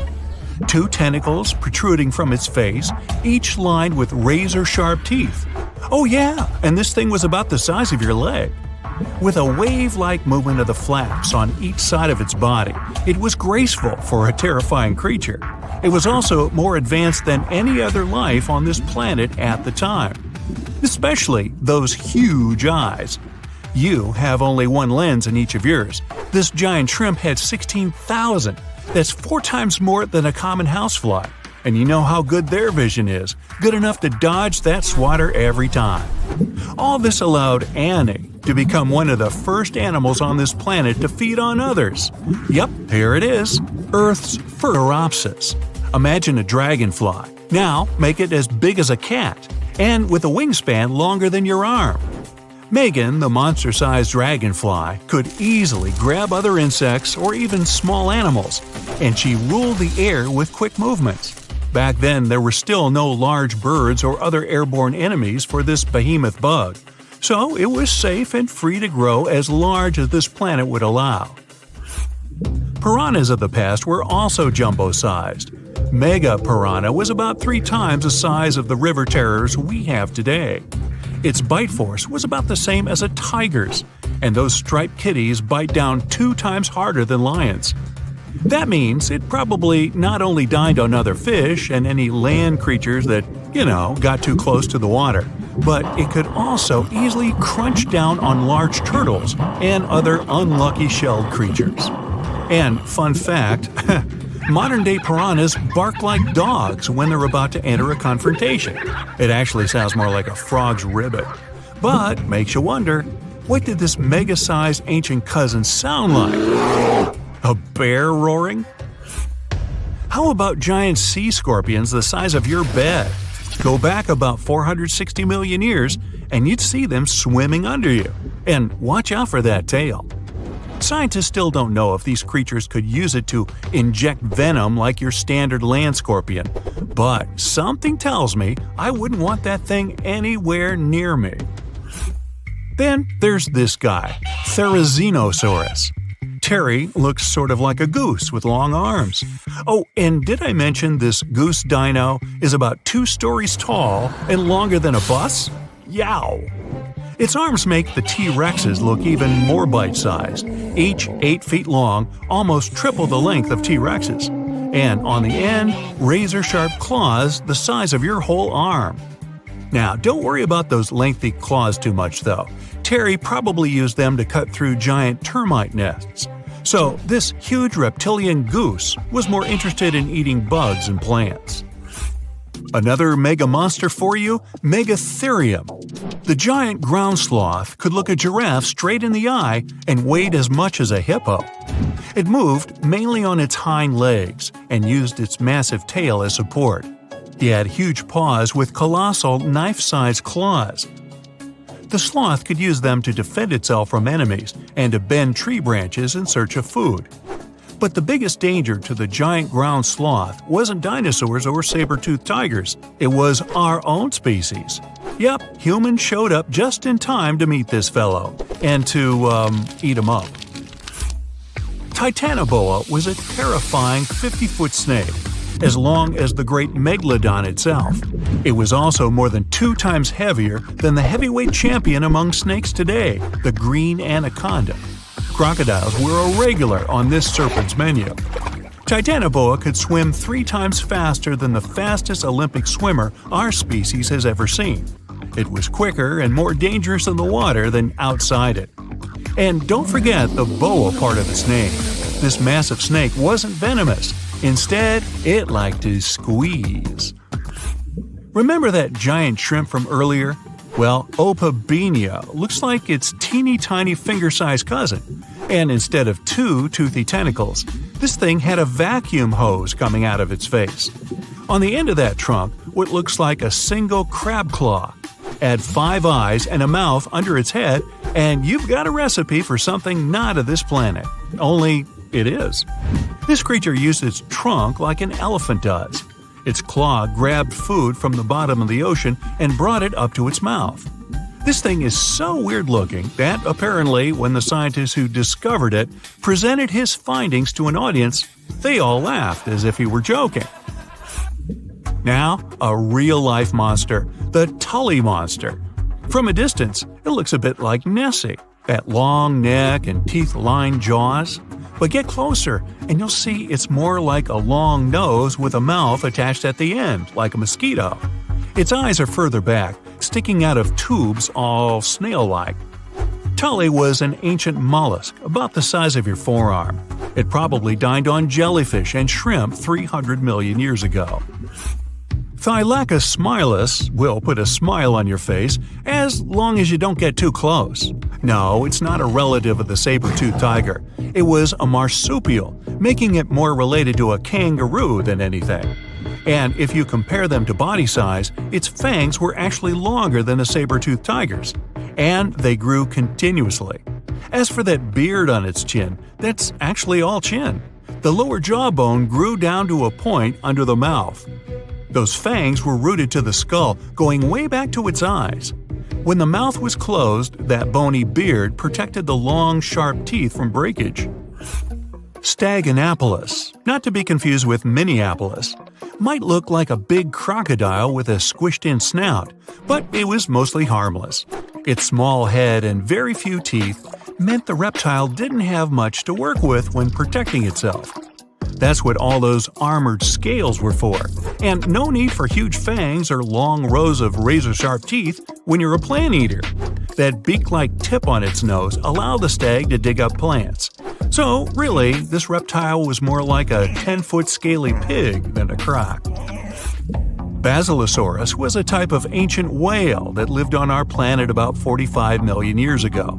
Not quite as long as a blue whale, but this guy was still big enough to munch down on other whales and even sharks. Some people believe these monsters could still exist today. Eyewitnesses claim to have seen a giant sea dragon, and Basilosaurus fits the description. Plus, 90% of our oceans are unexplored. There's plenty of space to hide a sea monster. But scientists haven't found any fossils of this ancient whale younger than 3.7 million years. So, this myth is busted. Stegosaurus is one of the most recognizable dinosaurs that ever lived. It can easily be distinguished by those huge spikes on its tail and the bony plates on its back. It was twice as long as a giraffe and nearly 5 times heavier. But compared to its body size, it had the world's smallest brain. It was no larger than a dog's. Pelagornis had the largest wingspan of any bird ever discovered. It was twice the size of the largest bird today, the wandering albatross. Such huge wings made it hard for the bird to take off. It could only do so by jumping off cliffs. And when it finally spread its wings, this giant could only go about 40 miles per hour. The fastest bird today can reach speeds 5 times that. Most of the ocean is still shrouded in mystery, whether we're talking about dark corners or creatures that are hiding in the depths. But sometimes it gives us a peek into scary things it hides in its cold, dark depths. Like when you hear on the news that there are some deep-sea creatures washed ashore after a powerful storm once again. Some just look weird, while others are real monsters that live at depths of more than 3,300 feet. The coldest and deepest parts of the ocean have created one specific phenomenon called gigantism. So, sea spiders, squids, worms, and many other animals, mostly invertebrates, or creatures without backbones, they're all way bigger and scarier than the versions we see in the more shallow areas. In the Pacific depths, you can see a sea sponge as large as a minivan. Or what about the colossal squid that lives in subantarctic waters and is nearly 14 times longer than the arrow squid, a type that mostly lives in New Zealand? Researchers found many of these underwater monsters in the abyssal zone of the ocean. Back in 2021, the researchers showed images of the giant phantom jelly. It was at a depth of 3,200 feet. Its tentacles were 33 feet long. Wow, I wouldn't like to face that one on the beach. It probably eats only small fish and plankton, but it can swim to depths of more than 21,900 feet. And down there, this giant jelly doesn't have enough food. How does it survive then? Scientists haven't figured it out yet. And there are even more questions related to the giant squid, the biggest one ever found. This monster is 43 feet long, with a weight of nearly a ton. Imagine if those tentacles would grab your car, or something like that. They would smash it like it was a toy. There's no light in the abyssal zone. Sun rays just can't penetrate that deep. So there's no algae or underwater plants there. Local animals mostly eat snow. Marine snow is not like the regular one you build a snowman with. It consists of any small flakes or remains that fall from the surface of the ocean. Maybe even some leftovers that animals up there couldn't eat. So it's not much. But apparently, it's enough for very large creatures that hide deep down there, like giant squids. Squids that generally live at such depths don't bother going after their prey. They just wait until the poor animal swims right up to their long tentacles and falls into a trap. It may not be the best method ever, because not many animals will even swim into these dark, cold parts. But it's the method that saves energy. A giant squid eats only 1 ounce of fish daily, which is approximately 45 calories. That's nearly 50 times fewer calories than an average person should eat per day. So when a squid gets 1 fish, it saves it for a couple of days. I hope giant squids won't get the idea to go to the surface and look for food when there's not enough of it in the abyssal zone. And I hope even more that giant Greenland sharks won't get that same idea. You can find them at depths of up to 7,200 feet. They're twice as slow as we usually walk. They swim at a speed of 1.12 feet per second. Their slowness is part of the energy-saving mechanism that creatures down there need to survive. But they can speed up in the form of short bursts when they need to catch prey. But they kinda change their diet from predator to scavenger, considering their environment. There will be more leftovers falling from the surface than animals to go after. Greenland sharks grow just 0.4 inches per year, and they're mostly 20 feet long, which means they live for a very long time, sometimes up to 400 years. They also have a slow metabolism, and that's one of the main factors for their long life, too. Greenland sharks like to spend their time in cold waters.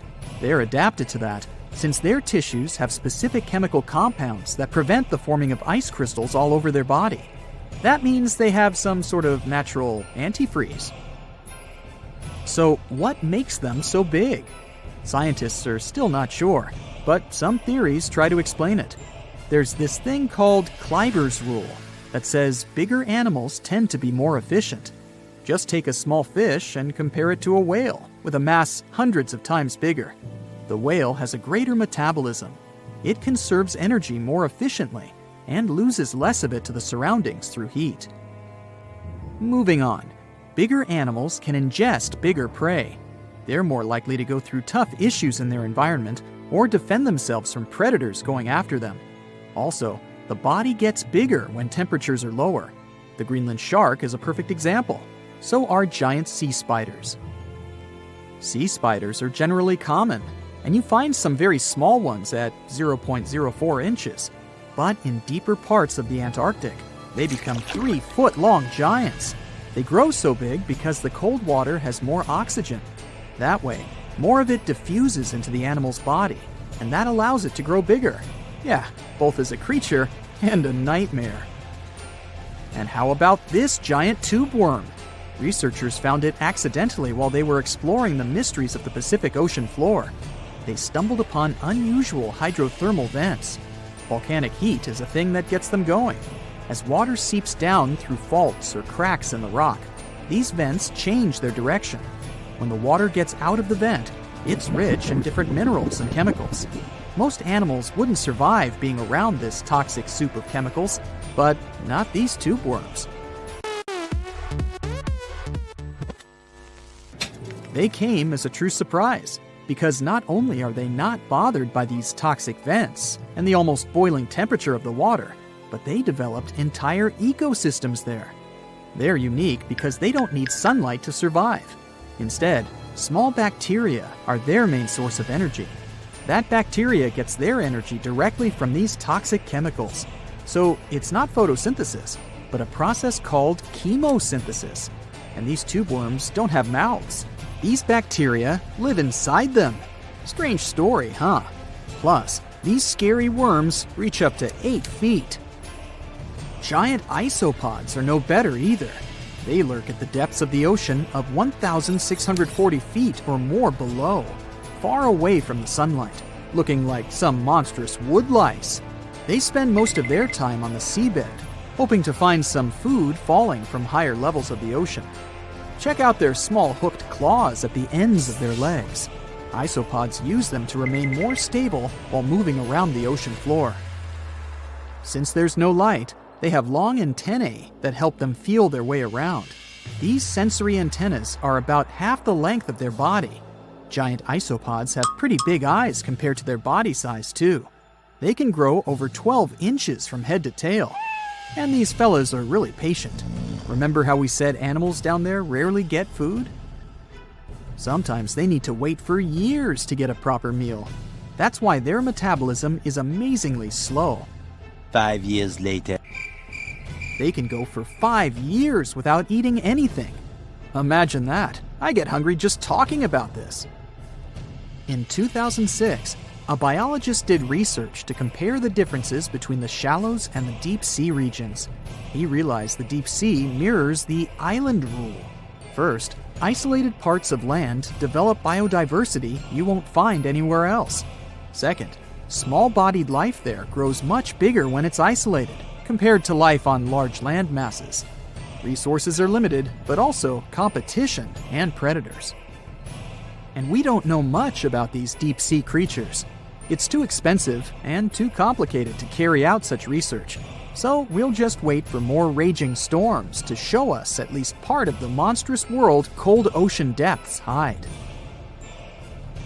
Whale watching is a popular bucket list item, but getting too close to these gorgeous sea creatures isn't the best idea, especially if you don't want to kick the bucket too early. Whales are generally curious and friendly giants, but they can be unpredictable when you cross their personal borders. First of all, they are huge, and one wrong move on their side could flip over your boat or seriously hurt you. Second, they are wild animals, and like any other wild animals, they can carry certain infections they could transfer to you if you get into direct contact.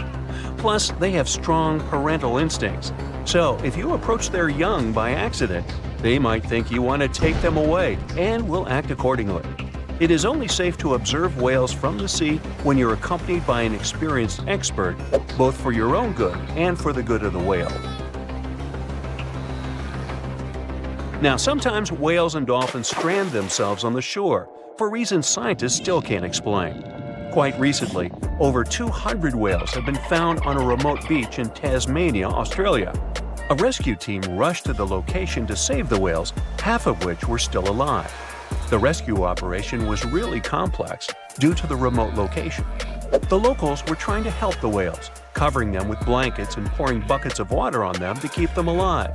This mutual effort of regular people and professional rescuers helped save around 100 whales. As to why this happened, one theory says the stranded whales might have had a leader who had some problems with orientation and took the whole pod to the wrong place. The Australian box jellyfish looks just like any other jellyfish you've probably met in the sea. But don't let these creatures deceive you. They're considered the most venomous marine animals. Box jellyfish got its name because it does look a lot like a box. Unlike other kinds of jellyfish that float with the current rather than swim, this creature can reach a decent speed and choose its own direction. And here comes the scariest part. It has tentacles covered with tiny darts loaded with poison. People and animals that get unlucky enough to have a rendezvous with those tentacles face some pretty scary and sometimes even fatal consequences in just a matter of minutes. Before you decide to cancel your vacation by the ocean, you should know that only a few out of the 50 species of box jellyfish have venom that is lethal to humans. Ooh!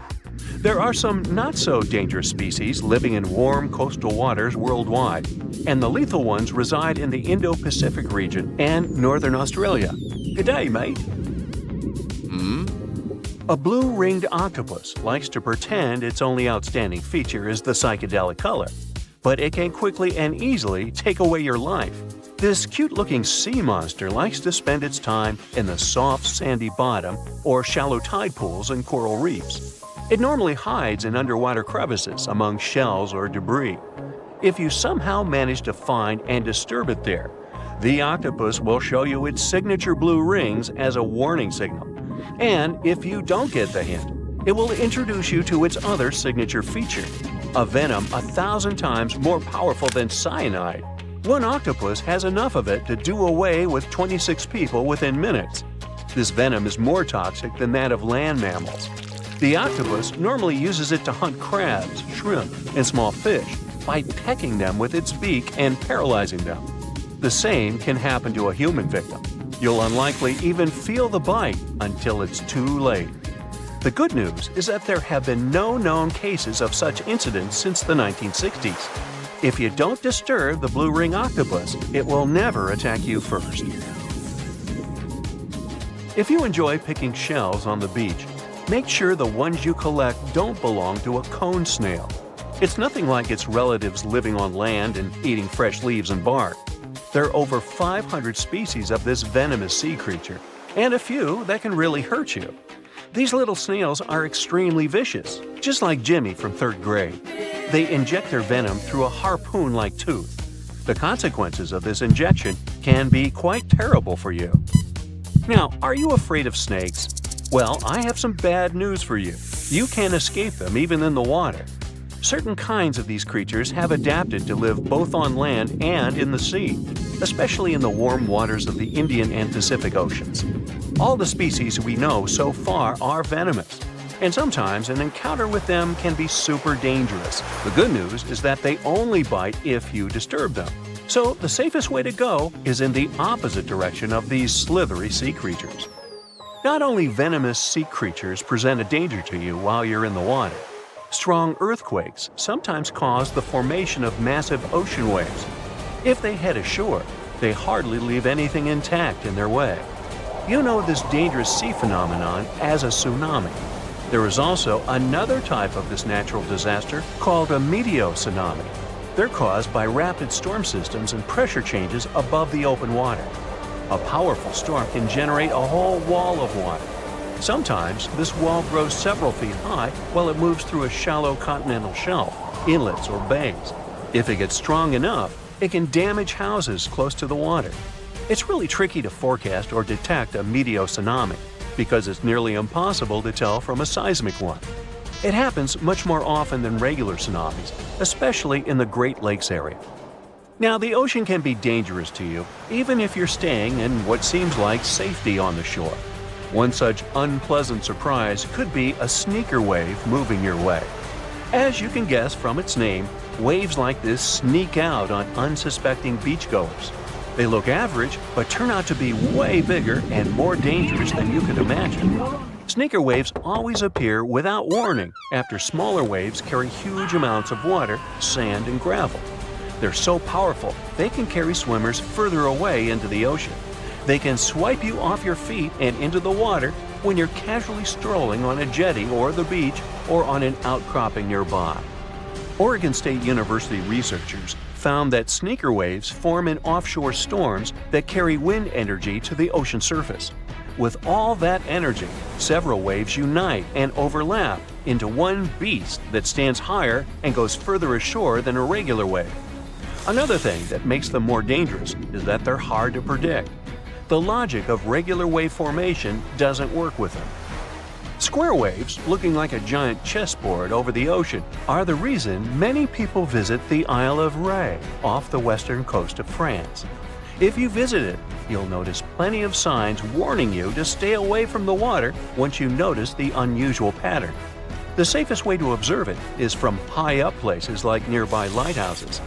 If you decide to stay in the water, the strong currents coming from two directions can literally sweep you off your feet. Generally, waves can travel many miles over the surface of the water, depending on local winds and weather. And even on days when the weather seems somewhat calm, storms located elsewhere can send in crashing waves that affect the surrounding calm waters. When waves travel onto the shores of distant lands, they're called swells. This is different from a wave that occurs from the local wind. When two different swells coming from opposite directions meet, it's known as a cross sea. This is what generates these square waves that you see near the Isle of Ré. The cross-sea phenomenon can appear in different locations around the world. The Isle of Ré is one of them, thanks to specific wind and weather patterns that create the perfect storm, which makes this cross-sea so beautiful and well recognizable. Well, wasn't that swell? Swell? Never mind. Hello, Brightsiders! Do you know where the deepest place in the world is? I think it's in the Pacific Ocean, near the Philippines and Papua New Guinea. It's the famous Mariana Trench. So let's take a tape measure, a very long one, and attach its end to the boat on the surface. Now we hold our breath and jump in the water. Fish and marine animals swim by. We descend lower to the depths and into total darkness. And after several hours, we reach Challenger Deep. The tape measure shows a depth of 36,200 feet. The famous Mariana Trench is not the deepest place on Earth, as everybody thought. The Kola super deep borehole located in Murmansk region in Russia beats it by a wide margin. And scientists have discovered something unusual and sinister there. When geologists were drilling the hole, they could reach the depth of 9 miles. And then they encountered voids. Scientists on the surface were surprised and scratched their heads and then decided to lower a microphone and dozens of other sensors in these voids. The temperature down below turned out to be 2,000 degrees Fahrenheit. And the microphone recorded something that sounded like human groans and screams. Many people thought the scientists had been able to drill into the underworld. The shocked people up above had already begun to panic, but suddenly an unknown creature jumped out of the drill pipe, It looked like a black goat that walked on its hind legs. Its body was shrouded in black flames. The creature got out of those deep hollows and ran off into an unknown direction. Okay, wait. These are just myths that one newspaper published on the 1st of April. It's International Joke Day, by the way, but many people believed it. It made many believe the scientists working at the borehole had opened a portal to the nether, and that now horrible outworldly creatures were free from their imprisonment. But like with any myth, there's some truth to it. The deeper the scientists drilled, the higher the temperature got. At 3 miles deep, it was 160 degrees. At 4.5 miles, it was 250. And at the maximum depth of 7.5 miles, the sensors recorded a temperature of 413 degrees. One day, scientists heard a loud explosion underground. They stopped working and everyone tried to find out what caused such a loud pop. But there was seemingly nothing there. After a while, they continued drilling deeper, and at the same depth, no accidents happened. The drilling began in May 1970. They passed the first 4.5 miles quite easily, and it was primarily hard granite rock. It was like drilling through a hard wall. But then their drill went into softer layers, and the shaft of the hole began to crumble. It was like drilling in wet sand. Every time the workers took the drill out, there was a risk that the hole would collapse under its own weight. As that eventually happened, the scientists picked a new direction to drill, and you know what's interesting? In the end, the map of the entire well looked not like a straight beam from top to bottom, but like a tree trunk which had diverged into many different routes. 9 years later, scientists reached the depth of 31,400 feet and broke the world record for the deepest borehole. By 1983, they made it another 8,000 feet deeper.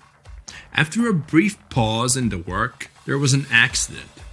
A part of the drill broke away from the main body and remained in the borehole. For several months, scientists tried to extract the drill, but nothing worked, and they had to return to the depth of 4.5 miles and start all over again. The drill was divided into sections, and one such unit could only last about 4 hours before it had to be replaced. In terms of depth, that was only about 32 feet of drilling. Then the drill was lifted to the surface, replaced, and lowered back down. On average, the drilling speed was about 200 feet per month. That's like a 20-story building. In 1990, 20 years after the work had begun, scientists reached the final depth of 40,230 feet. That's like 100 soccer fields down. And after another accident, the work stopped. Guinness World Records registered the Kola Super Deep Borehole as the deepest borehole in the world. It's like Mount Everest plus 9 Empire State Buildings on top of it. One of the most unusual discoveries at the Kola Super Deep Borehole was that the soil at the depth of about 2 miles almost perfectly matches the composition of the surface of the moon. It has given us more insight into how our ancient satellite appeared and formed. It seems that in the early stages of Earth's formation, a giant asteroid crashed into our planet. With that kind of force, it caused an explosion so powerful that part of our planet broke off and flew upward. This chunk of Earth remained in our planet's orbit, cooled, and later formed into the moon we know today. Another surprise for the workers was the presence of gold. There was about 2.5 ounces of gold for every ton of soil lifted. The deeper the scientists went, the older the rocks were. In layers of rock about 2.8 billion years old, they found fossilized remains of living organisms. It made the world of science bubble with excitement, as it meant that life on our planet appeared 1.5 billion years earlier than first thought. In the early 1990s, they shut down the drilling project. Gradually, the buildings around the borehole and the drilling equipment were lost. Today, a lot of tourists visit the place. It's because of those same myths about creatures from the underworld. Yes, there's a hole 7.5 miles deep under that rusty lid. But the scientists working there never reached their goal. They wanted to drill into the Earth's mantle, but to do that, they would have had to dig down to a depth of about 44 miles. At 200 feet per month, it would have taken as long as 80 years. That's assuming no accidents happened. But the deeper it goes, the more interesting it gets. A few years ago, they found a massive amount of water deep underground. Somewhere up to 370 miles down, there's a substantial ocean billions of years old, and the amount of water there is several times greater than in all the oceans, seas, and rivers combined on the surface of Earth. The water there is at a scorching 2,800 degrees Fahrenheit, but because it's under a tremendous pressure, it doesn't evaporate. It's encased in a crystalline structure of minerals. This ocean was formed in the early stages of our planet's development, when there was only hot lava and debris of space bodies around. But the most exciting thing you can find by drilling is living organisms. They've been there in isolation for billions of years, and they can give us clues as to how life came into being in the first place. Scientists in Antarctica have created a similar borehole. An entire lake half the size of Lake Ontario was discovered under the thick ice. The amount of water in this lake is only 3.5 times less than in the Lake Baikal, the largest lake on Earth by volume. The ice that hides this lake is at least 20,000 years old, and the water beneath it has been isolated from the outside world for about 15 million years. While drilling, scientists lifted a chunk of ice from deep down below and found an unknown bacterium on it. Its genetic code was only 86% similar to known living organisms. That means that we've never seen bacteria like this before, or it had come from outer space. But that's just a theory. We know that these bacteria can live in unusual conditions and at water temperatures below freezing. The composition of underground lake water is also different from what we're used to. There's a lot more oxygen and carbon dioxide in it. Add to these conditions complete isolation, and we get living organisms that have developed and evolved in a completely different way. Do you understand what it means? The study of deep organisms may give us a clue as to whether life could exist beneath the ice on other planets or their moons. For example, Saturn's moon, Enceladus, has ice 24 miles thick. There may be an ocean underneath, which is heated by thermal springs. That's all for today. And guys, remember, let's become smarter every day together with Brightside.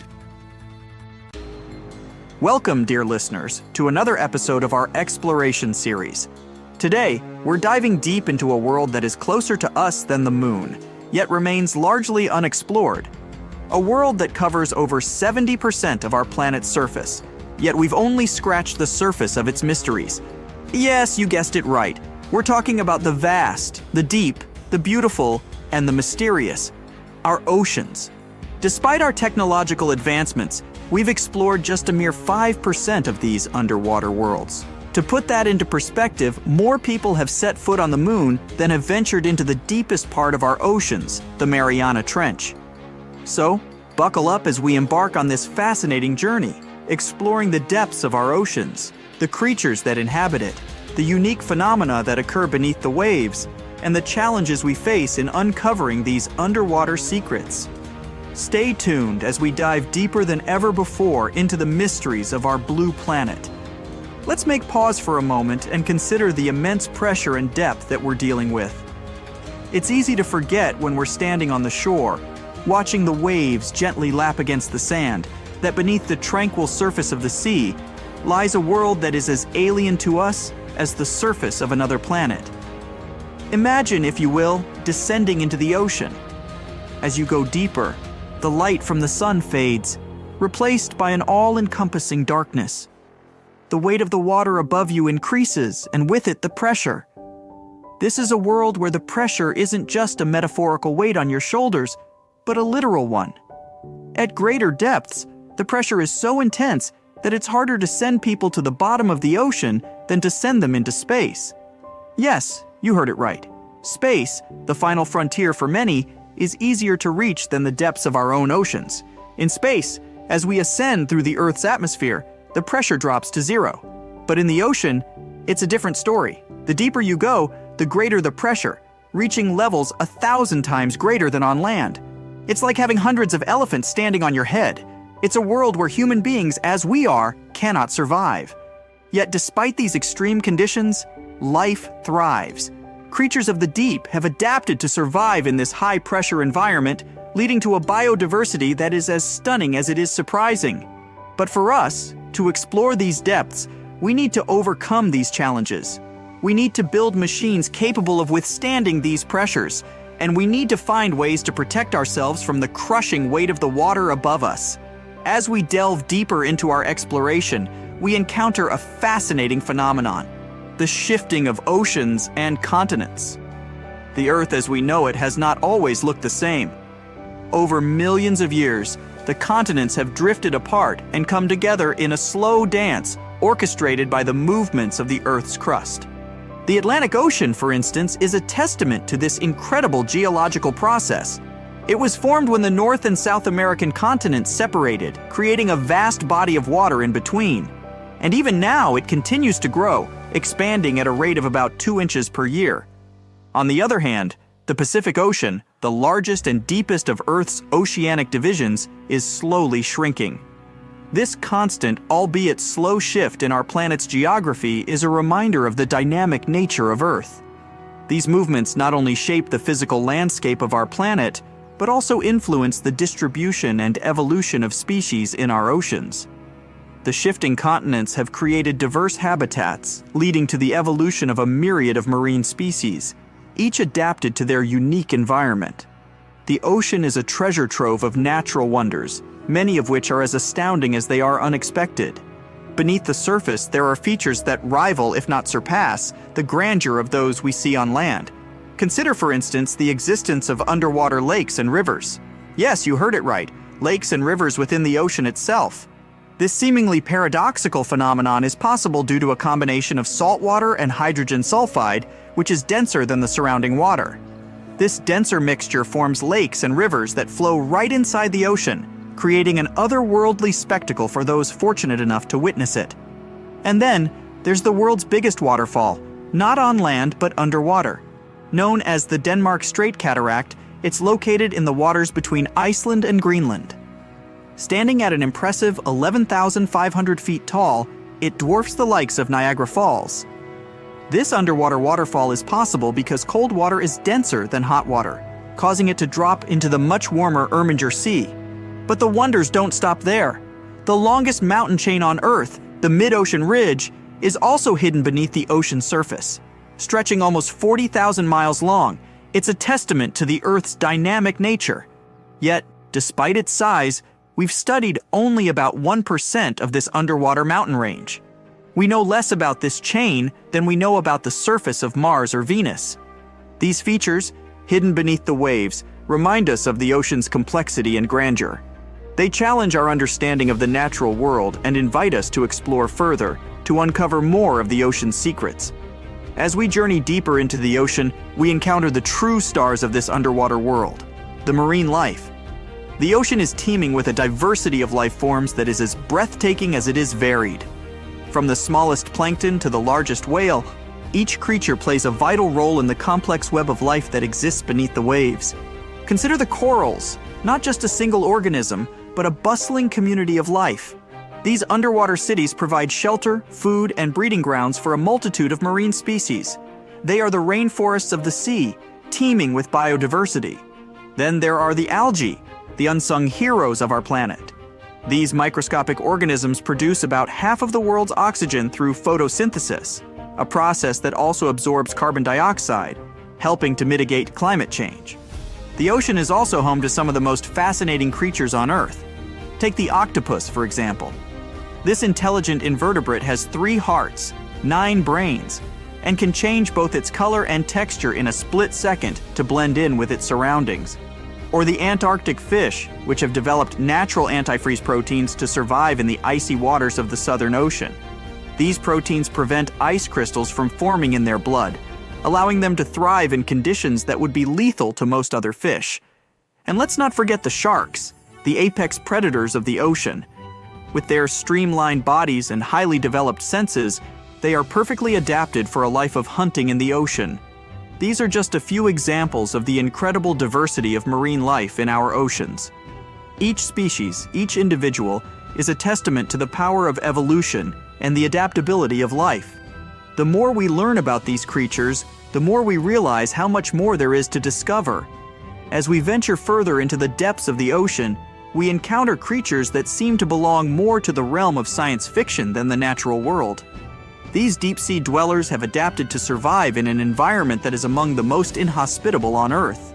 Take, for instance, the goblin shark. With its long, flattened snout and protruding jaws filled with nail-like teeth, it's a creature that seems to have been plucked straight out of a nightmare. Yet, it's perfectly adapted to its deep-sea environment, using its unique jaws to snatch up prey in the dark depths. Then there's the fangtooth, a fish that, true to its name, boasts some of the largest teeth of any fish in the ocean, relative to its body size. Despite its fearsome appearance, the fangtooth is quite small and harmless to humans. The frilled shark, another deep-sea dweller, is often referred to as a living fossil because its primitive features have changed little over millions of years. With its serpentine body and fringed gills, it's a striking reminder of the diversity of life in the deep sea. And let's not forget the Mariana snailfish, a species that calls the deepest part of the Mariana Trench home. Living at a depth of 24,000 feet, it's the deepest living fish ever discovered. In this extreme environment where the pressure is 1,000 times greater than at sea level, the snailfish thrives, demonstrating the incredible adaptability of life. These deep-sea creatures, with their alien-like appearances and incredible adaptations, challenge our understanding of what life can endure. They remind us that even in the harshest conditions, life finds a way to thrive. As we continue our exploration, we encounter a surprising fact about our oceans. They are, quite literally, a gold mine. It's estimated that there are about 20 million tons of gold dispersed throughout the oceans. However, before you start planning your underwater treasure hunt, there's a catch. The gold in the ocean isn't clustered together in easy-to-find nuggets or veins. Instead, it's spread throughout the ocean's waters, at a concentration of about 13 billionths of a gram per liter of seawater. To put that in perspective, you would need to process over 50 million liters of seawater to collect a single gram of gold. That's about 20 Olympic-sized swimming pools for a piece of gold that would barely cover your fingertip. Even on the seafloor, where gold can accumulate in higher concentrations, it's still not an easy task to extract. The gold is embedded in rocks or mixed with other sediments, requiring extensive mining operations to collect. And that's not even considering the technical challenges and environmental impacts of deep-sea mining. So while our oceans are rich in gold, it's not a resource that we'll be able to tap into anytime soon. But it's a fascinating reminder of the wealth of resources that our oceans hold, many of which are yet to be discovered. As we delve deeper into the mysteries of the ocean, let's turn our attention to a peculiar phenomenon that has puzzled scientists for decades, a unique sound known as the bloop. In 1997, researchers detected a loud, ultra-low frequency sound in the Pacific Ocean. The sound was so powerful that it was picked up by sensors nearly 3,000 miles away. The sound was dubbed the bloop, and for many years its source remained a mystery. The sound was unlike anything researchers had heard before. It was too loud to be caused by a ship or a submarine, and it didn't match the sounds made by any known marine animal. This led to wild speculations about its source, with theories ranging from giant sea monsters to underwater alien bases. However, after years of investigation, scientists were able to solve the mystery of the bloop. The sound was not caused by a giant sea creature or an alien base, but by an ice quake, a large iceberg cracking and breaking away from an Antarctic glacier. The sound of the ice quake traveled through the water, where it was picked up by the listening devices thousands of miles away. The story of the bloop is a reminder of the many mysteries that still exist in our oceans. Even with all our technology and knowledge, there are still things in the ocean that can surprise and puzzle us. As we journey further into the depths of the ocean, we arrive at a place that is as remote as it is fascinating. Point Nemo. Named after Captain Nemo, a character from Jules Verne's 20,000 Leagues Under the Sea, Point Nemo is the oceanic pole of inaccessibility. In simpler terms, it's the point in the ocean that is farthest from land. Located in the South Pacific Ocean, Point Nemo is about 1,450 nautical miles from any land.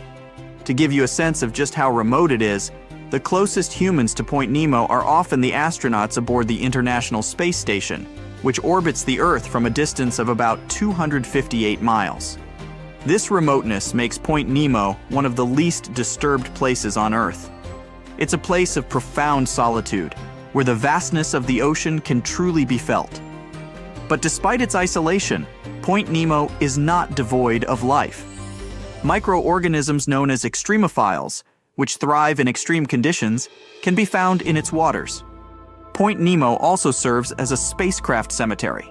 Due to its remote location, space agencies around the world use it as a dumping ground for decommissioned satellites and space stations. These spacecraft, some of which carry traces of extraterrestrial material, sink to the bottom of the ocean, adding another layer of intrigue to this remote location. Our journey takes us now to the deepest point of the ocean, a place so remote and inhospitable that it has been visited by fewer people than have walked on the moon. This is the Challenger Deep, located in the Mariana Trench in the western Pacific Ocean. Named after the HMS Challenger, which conducted the first scientific survey of the trench in 1875, the Challenger Deep is about 36,000 feet deep. That's nearly 7 miles straight down.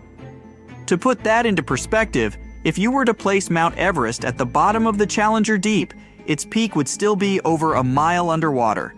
The pressure at the bottom of the Challenger Deep is over 1,000 times greater than at sea level, and the temperature is just above freezing. Despite these extreme conditions, life has found a way to thrive. Scientists have discovered a variety of organisms that call the Challenger Deep home, including single-celled amoebas known as foraminifera, and a species of snailfish that is currently the deepest living fish ever discovered. Exploring the Challenger Deep is a formidable challenge. The immense pressure, low temperatures, and lack of light make it a difficult and dangerous environment to navigate. Yet these challenges have not deterred us from exploring this final frontier on Earth. From the bathyscaphe Trieste's first manned descent in 1960 to more recent expeditions using autonomous underwater vehicles, our quest to explore and understand the deepest part of our oceans continues. The Challenger Deep is a testament to the extremes that life on Earth can endure, and a reminder of how much we still have to learn about our planet. As we delve deeper into the mysteries of the ocean, we encounter life forms that have adapted to survive in some of the most extreme conditions on Earth. These extremophiles, as they are known, challenge our understanding of the limits of life and hint at the possibility of life beyond our planet. Take, for instance, the bacteria that thrive near hydrothermal vents on the ocean floor. In these seemingly inhospitable environments, where the water is superheated and the pressure is immense, these microorganisms not only survive but thrive. They have evolved to use the chemicals spewing from the vents, such as sulfur and methane, to generate energy in a process known as chemosynthesis. Then there are the organisms that inhabit the Challenger Deep, the deepest part of the Mariana Trench. Here, in the pitch-black depths, under pressures 1,000 times greater than at sea level, life has found a way. From single-celled amoebas to the Mariana snailfish, these creatures have adapted to survive in an environment that would be lethal to most other forms of life. These extremophiles are of great interest to scientists, not just for what they can teach us about life on Earth, but for what they might reveal about the possibility of life on other planets. If life can survive in the extreme conditions of the deep sea, could it also exist in the icy oceans of Jupiter's moon Europa or beneath the surface of Mars? As we continue our journey through the depths of the ocean, it's important to acknowledge the tools and technologies that make our exploration possible. These devices, designed to withstand the extreme conditions of the deep sea, allow us to venture where humans cannot go, revealing those. The bathyscaphe Trieste, which reached the bottom of the Challenger Deep in 1960, and the Deep Sea Challenger, which made the same journey in 2012, are examples of manned submersibles. Then there are the remotely operated vehicles, ROVs, which are controlled from a ship on the surface. ROVs can stay underwater for much longer than manned submersibles and are often used for detailed scientific research and exploration. They are equipped with robotic arms to collect samples and high-definition cameras to document their findings. Autonomous underwater vehicles, AUVs, like the Nereus, are another important tool for deep-sea exploration. These vehicles can operate without a tether to the surface, allowing them to explore areas that are difficult to reach with other methods. They use advanced navigation systems to move through the water and can be equipped with a variety of scientific instruments to collect data. These tools, along with advancements in sonar mapping and satellite technology, have revolutionized our understanding of the ocean. They have allowed us to explore deeper and with more precision than ever before, revealing a world that was once completely hidden from view. As we draw our journey to a close, we are left with a sense of awe and wonder at the vastness and complexity of our oceans. We've journeyed from the sunlit surface to the darkest depths, encountering along the way a world teeming with life and filled with mysteries yet to be solved. We've learned about the immense pressures and low temperatures that characterize the deep sea and the remarkable creatures that have adapted to survive in these extreme conditions. We've discovered underwater lakes and rivers, the world's biggest waterfall and the longest mountain chain, all hidden beneath the waves. We've marveled at the diversity of marine life, from the smallest plankton to the largest whale, and the crucial role they play in our planet's ecosystem. We've also learned about the challenges we face in exploring this final frontier on Earth. The deep sea is a harsh and unforgiving environment, and it takes a great deal of ingenuity and courage to venture into its depths. But as we've seen, the rewards are well worth the effort. Each new discovery brings us closer to understanding our planet and our place in it. As we conclude this journey, let's remember that our exploration of the ocean is far from over. There are still many mysteries to unravel, many species to discover, and many challenges to overcome. The ocean, with its vastness and depth, reminds us of the infinite possibilities that await us. It invites us to keep exploring, to keep learning, and to keep marveling at the wonders of our blue planet. Thank you for joining us on this journey. Until next time, keep exploring, keep questioning, and keep marveling at the wonders of our world.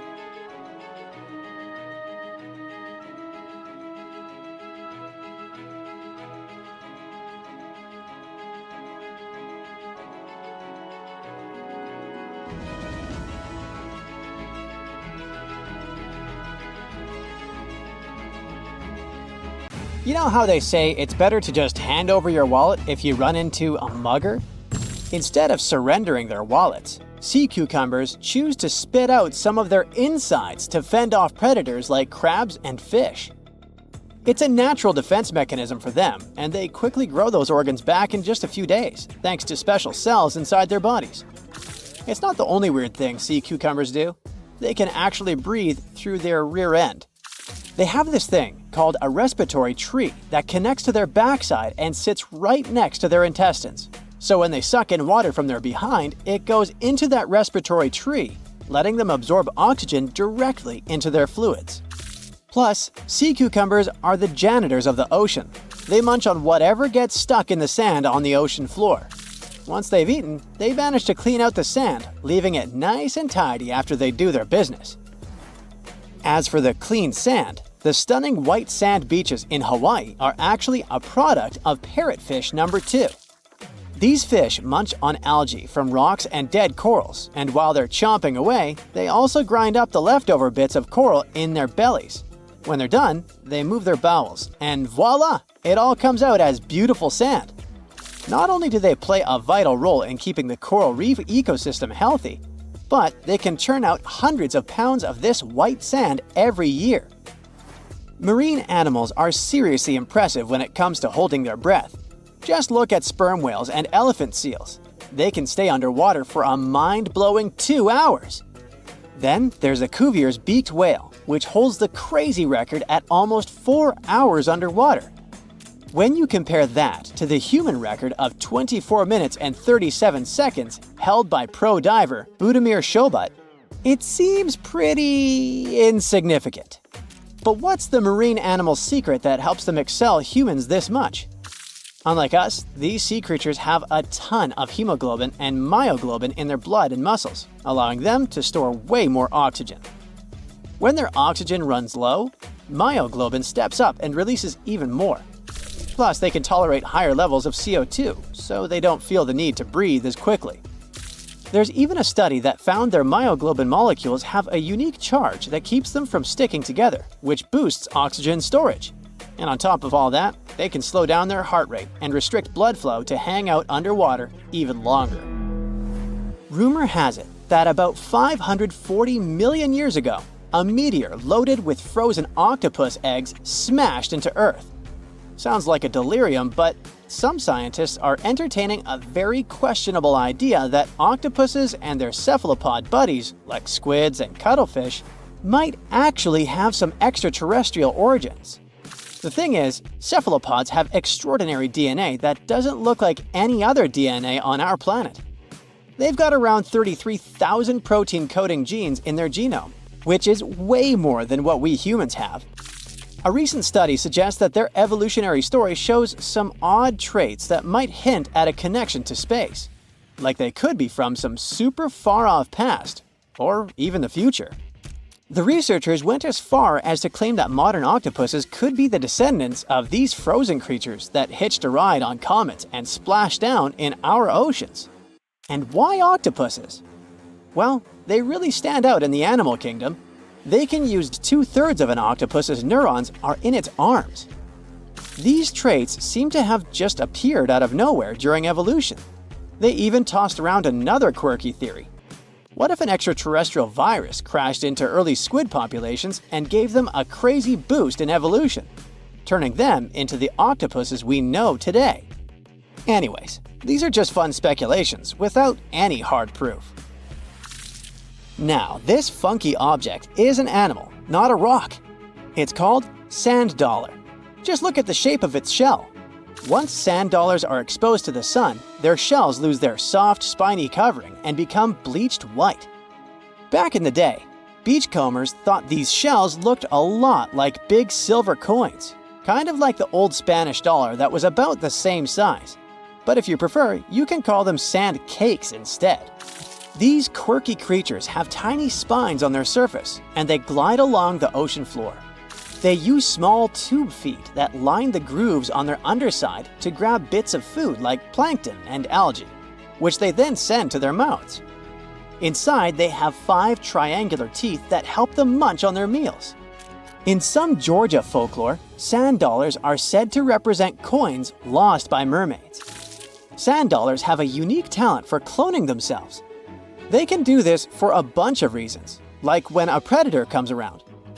Some species of sand dollar larvae can actually split in half as a defense mechanism. It takes about 24 hours for them to clone themselves, and the new larvae end up being about 2/3 smaller than the original, which helps them hide from danger. Wait, is that a giant sea hot dog racing through the ocean? Sorta. Some scientists have joked that sperm whales seriously resemble enormous hot dogs. These massive creatures can take quick naps, standing up for about 10 to 15 minutes. They only sleep about 7% of the time, mostly between 6 p.m. and midnight. Sperm whales also have a cool ability to retract and extend their eyes, thanks to a thick retractor muscle around them, but they can't actually roll their eyes in their sockets. Plus, they have the most asymmetrical skull of any mammal out there, Oh, and let's not forget, they have the largest brain of any living creature, weighing in at over 9 pounds. Unlike us humans, if dolphins went into full-on snooze, they'd stop breathing and could drown. So they figured out a genius solution. They let only one side of their brain sleep at a time. This means one half stays awake to keep them breathing and watching out for any potential threats. When they snooze, they only close one eye. If their right brain is resting, their left eye is shut, and vice versa. This unique sleep style is called unihemispheric sleep, and it lets them recharge without ever fully losing awareness. On top of that, dolphins might be using corals and sponges like their own little pharmacies. Scientists have seen them rubbing their bodies against specific types of coral and sponges, suggesting they might be treating skin issues. They've even spotted dolphins lining up to take turns at these spots, using corals like Gorgonian coral Rumphella aggregata, leather coral, and some sponges. What's really fascinating is that researchers have analyzed these corals and found they contain compounds that could help with dolphin skin conditions, which can sometimes lead to infections and lesions. Now, the big question is figuring out exactly how each type of coral helps dolphins, and if it really boosts their health overall. Sea urchins aren't exactly the Usain Bolts of the ocean. They move slowly by crawling with their tube feet and occasionally give themselves a little push with their spines.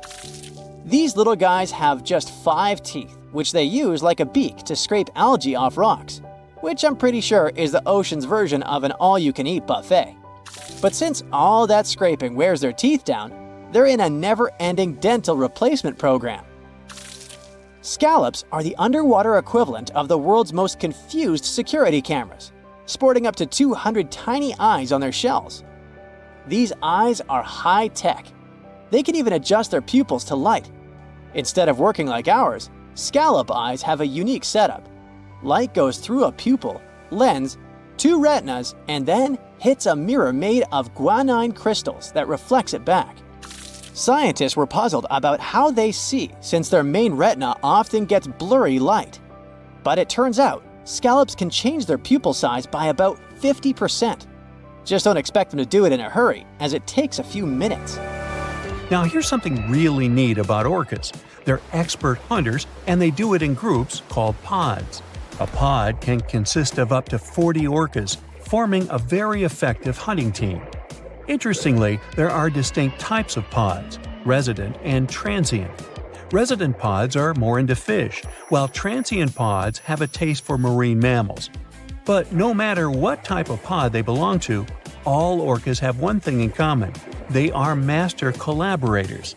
They work together using smart hunting techniques that are often compared to the teamwork of wolf packs. Almost 95% of jellyfish's body is made of water. For comparison, the human body is 60% water. It's probably not a surprise since jellyfish don't have a heart, blood, eyes, or brain. The other 5% of their body weight is proteins, muscles, and nerve cells. Jellyfish have been around for more than 500 million years. This makes them older than dinosaurs. These creatures haven't changed much, and today's jellyfish are pretty much like their ancestors. Electric eels have small eyes that are not so effective in environments with no light, so they mostly rely on their electric organs. Those consist of 6,000 cells. Eels use them to stow power, similar to batteries. These creatures use electricity like bats use their radars or dolphins their sonar. An eel can also produce enough electricity to power a panel of light bulbs. There's a small tropical archer fish that can learn to recognize human faces. This fish has an interesting ability to spit small jets of water from its mouth. Researchers showed the fish the image of 2 different faces placed side by side. One was unknown and the other was familiar. The fish was supposed to spit water at the familiar one. The creature took the right guess more than 80% of the time. There's such a thing as a sea unicorn. That's an animal called the narwhal. Its horn is actually a tooth that can grow up to 10 feet long. Manatees, also known as sea cows, are distant relatives of elephants. Their weight can go up to 1,000 pounds. These creatures are vegetarian and need to eat around 10% of their total weight on a daily basis. That's lots of sea salad. In some cases, manatees share space with alligators, but they get along pretty well. You can even find a photo from Florida where an alligator rides a manatee's back. Frogfish have special fins that help these creatures walk along the sand. They're very useful in shallow waters.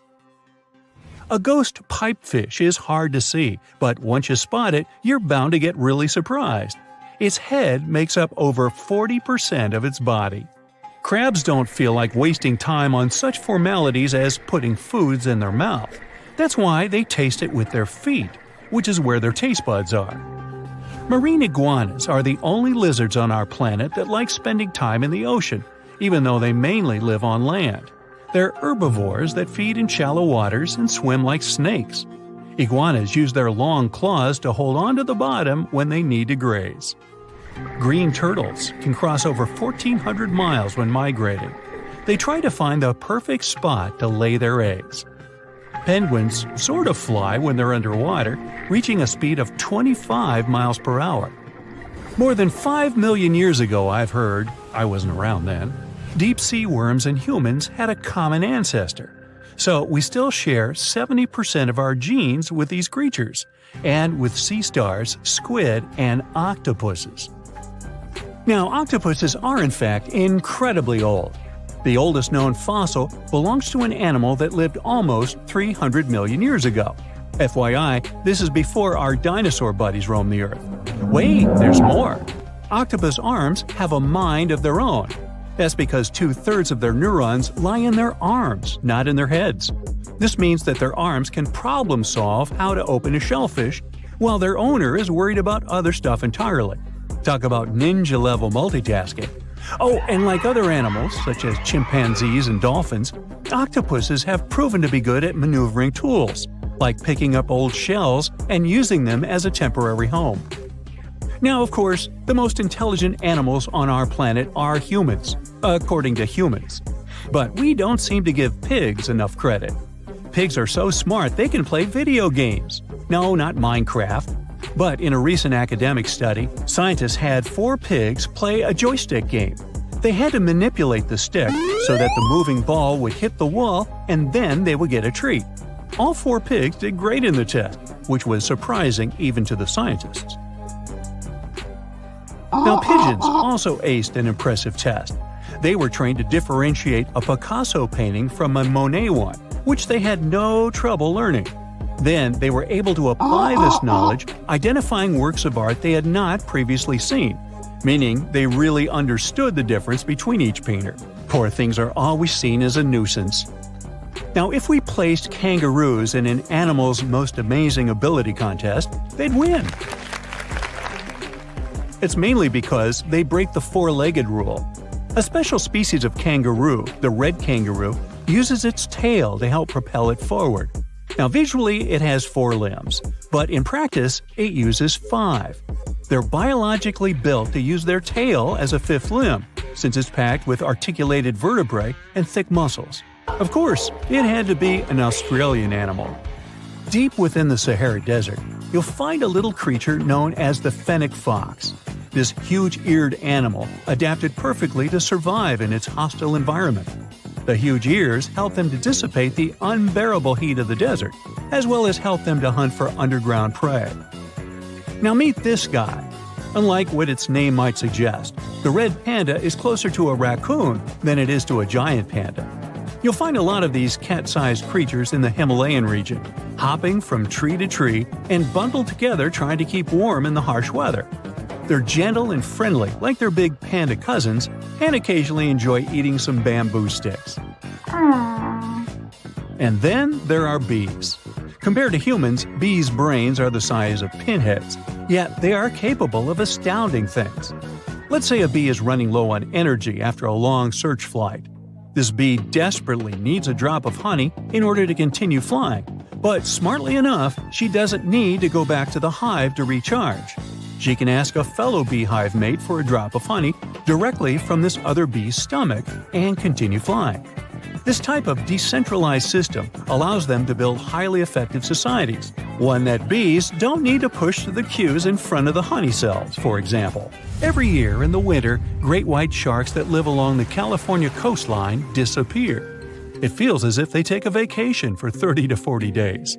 The animals go to a point halfway between Hawaii and Mexico.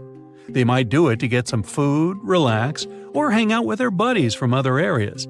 The spot is now called the Whale Shark Cafe.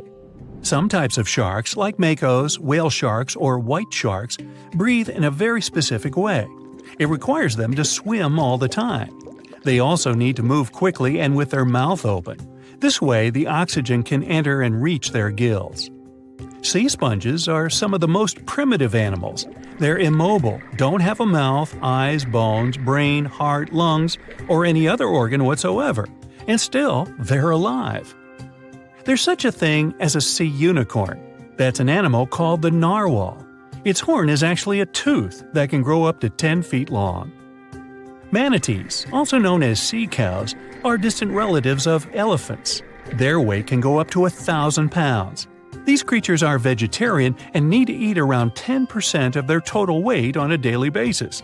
That's lots of sea salad.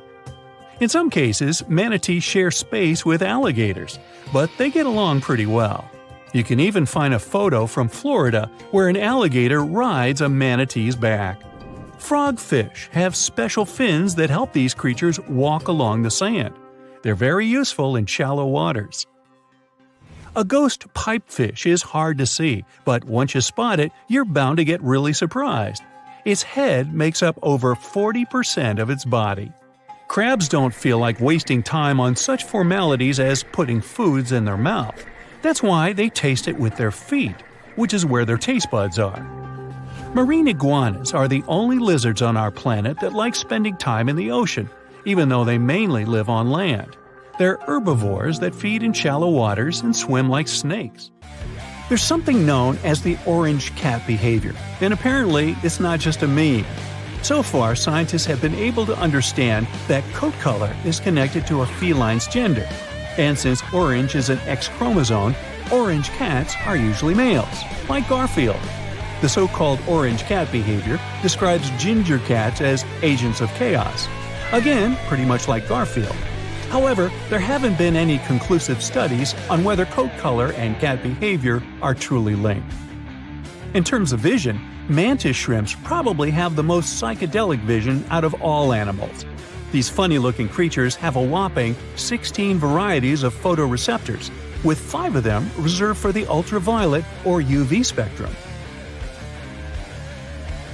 Ultraviolet rays are really short wavelengths, which are invisible to humans.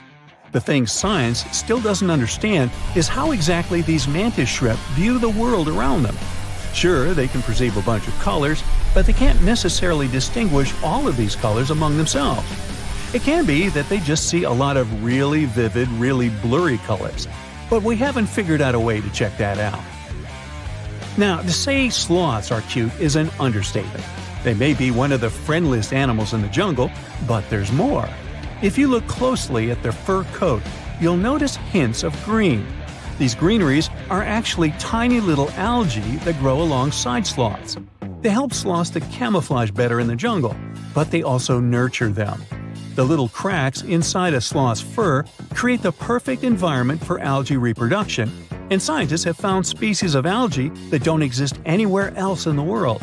They do get by with a little help from their friends.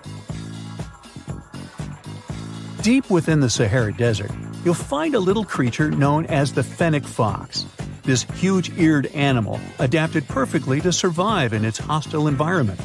The huge ears help them to dissipate the unbearable heat of the desert, as well as help them to hunt for underground prey. So, a mysterious discovery was made deep in the Red Sea, the so-called death pools. Woo, that's scary.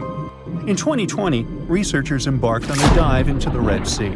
The mission spot was in the Gulf of Aqaba, between Saudi Arabia and Egypt. Near the end of their expedition, as they ventured deeper into the darkening waters, they noticed some strange seaweed floating above the seafloor. They decided to use a remotely operated vehicle and investigate it. Suddenly, they discovered these strange, motionless lakes of water within the sea. These are called brine pools. They're basically pockets of salty water deep on the ocean floor. And when I say salty, I mean it. Sometimes they're up to 8 times saltier than the ocean water itself. Mysteriously, they don't mix well with the surroundings. They formed millions of years ago, sometime during the Miocene epoch, back when weird creatures roamed the earth, like me, and deeply buried mineral deposits dissolved into the water. The largest pool spans about 170,000 square feet. Meanwhile, 3 smaller ones are under 107 square feet each. At first, this discovery didn't seem that scary. But here's why they're so horrifying. Not only are they disgustingly salty, they also lack oxygen. Now hold on a sec, isn't that normal for something that's underwater? Well, it turns out the Earth's waters are full of oxygen, and at least half of this element on our planet comes from the oceans. Just like plants on land, marine plants, such as phytoplankton, seaweed, and algae, munch on sunlight and produce oxygen through photosynthesis. They release lots of it into the surroundings. Marine life then eats half of it, so only about a quarter of the oxygen that we breathe actually comes from the oceans. Just like us, sea creatures need this element to survive. Without it, they can't breathe and support their metabolism to live. That's why these pools are super dangerous for most of them. It's like a puddle of thick syrup for bugs. When they get in, the poor things immediately suffocate and pass away. Which is why the pools are surrounded by a graveyard of marine animals. But let's see how these things can exist in the first place. Have you ever tried making ice cubes from salty water? Spoiler, it's pretty hard. When you add salt, the water gets harder than usual to freeze, a phenomenon that has a funny name, freezing point depression. Oh, that's because salt interferes with the hydrogen bonds between water molecules. As it finally freezes, stuff like particles, dirt, or dissolved salts get pushed out to the sides. As a result, the salt's kind of squeezed out of the ice crystals and gets trapped near the edges in small bubbles or pockets. Something similar happens in the ocean when seawater starts freezing under super cold polar caps. The salt doesn't freeze with the water. Instead, it gets pushed out, forming a super salty cold liquid, the brine. And then it sinks down to the ocean floor. On a large scale, all this process also helps currents to form. Despite being so dangerous, the pools are still full of microbial life, because microbes couldn't care less, they'll survive anywhere. There are literally thick mats of them in the brines. There are also some salt-loving creatures, like shrimps and eels, hovering around the pool's edges. They're being super creepy, waiting to catch unsuspecting prey that ventures too close to the toxic death pool. Ew. Well, it sounds icky, I know. But this discovery gives us some fascinating insights into how life might have originated on Earth. We already know from the evolution theory that we came from the ocean, but now scientists think that life might have begun in the deep sea in some super dark, oxygen-free places. These brine pools are like time capsules. They're one of the closest things we found to the early Earth. They can tell us the planet's history of earthquakes, floods, tsunamis, and more. For example, they have some traces of rainfall that happened over 1,000 years ago. And they can also help us search for life on other water-rich planets. For example, Mars most likely used to have huge oceans on it. Now, NASA scientists want to send a special instrument called HABIT for a special red planet mission to study things similar to our brine pools. This will tell us more about how life appears and survives in the universe. There is lots of unexplored fascinating stuff like this in the Red Sea. That's why scientists conducted the so-called Decade Expedition and spent around 5 months exploring the place.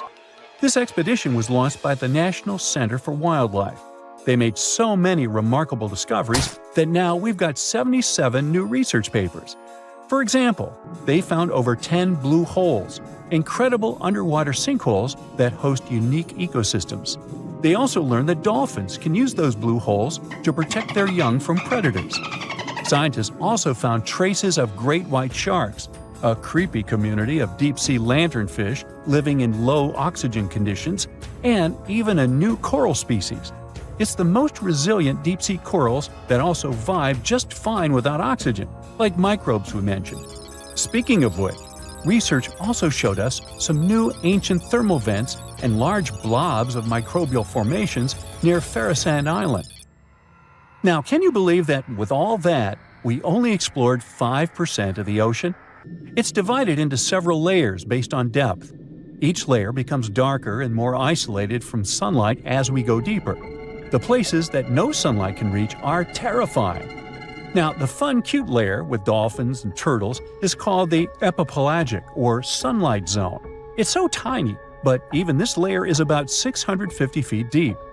Then we have the mesopelagic or twilight zone. It's the layer of mysterious octopus, shark, and other loners, which extend to about 3,000 feet down. And then the horrors begin after this one. We encounter the bathypelagic or midnight zone. It extends to 13,000 feet below the surface, about a half of Everest above you. Here we have the famous poor blobfish, squids, and anglerfish. Below it is the abyssal zone. It extends to about 20,000 feet deep. Since there's not much sunlight or oxygen, as we mentioned, most creatures here are quite small, like tube worms and shrimp. The darkness continues until we arrive at the scariest place of the planet, the place full of trenches formed by tectonic plate movements, the Hadal Zone. It's named after Hades, the deity of the underworld in Greek mythology. Just like Hades' realm is dark, remote, and guarded, the Hadal Zone is the deepest and most depressing part of the ocean. It starts at depths of around 20,000 feet and can go down to 36,000 feet and more. The famous Mariana Trench also belongs to this zone.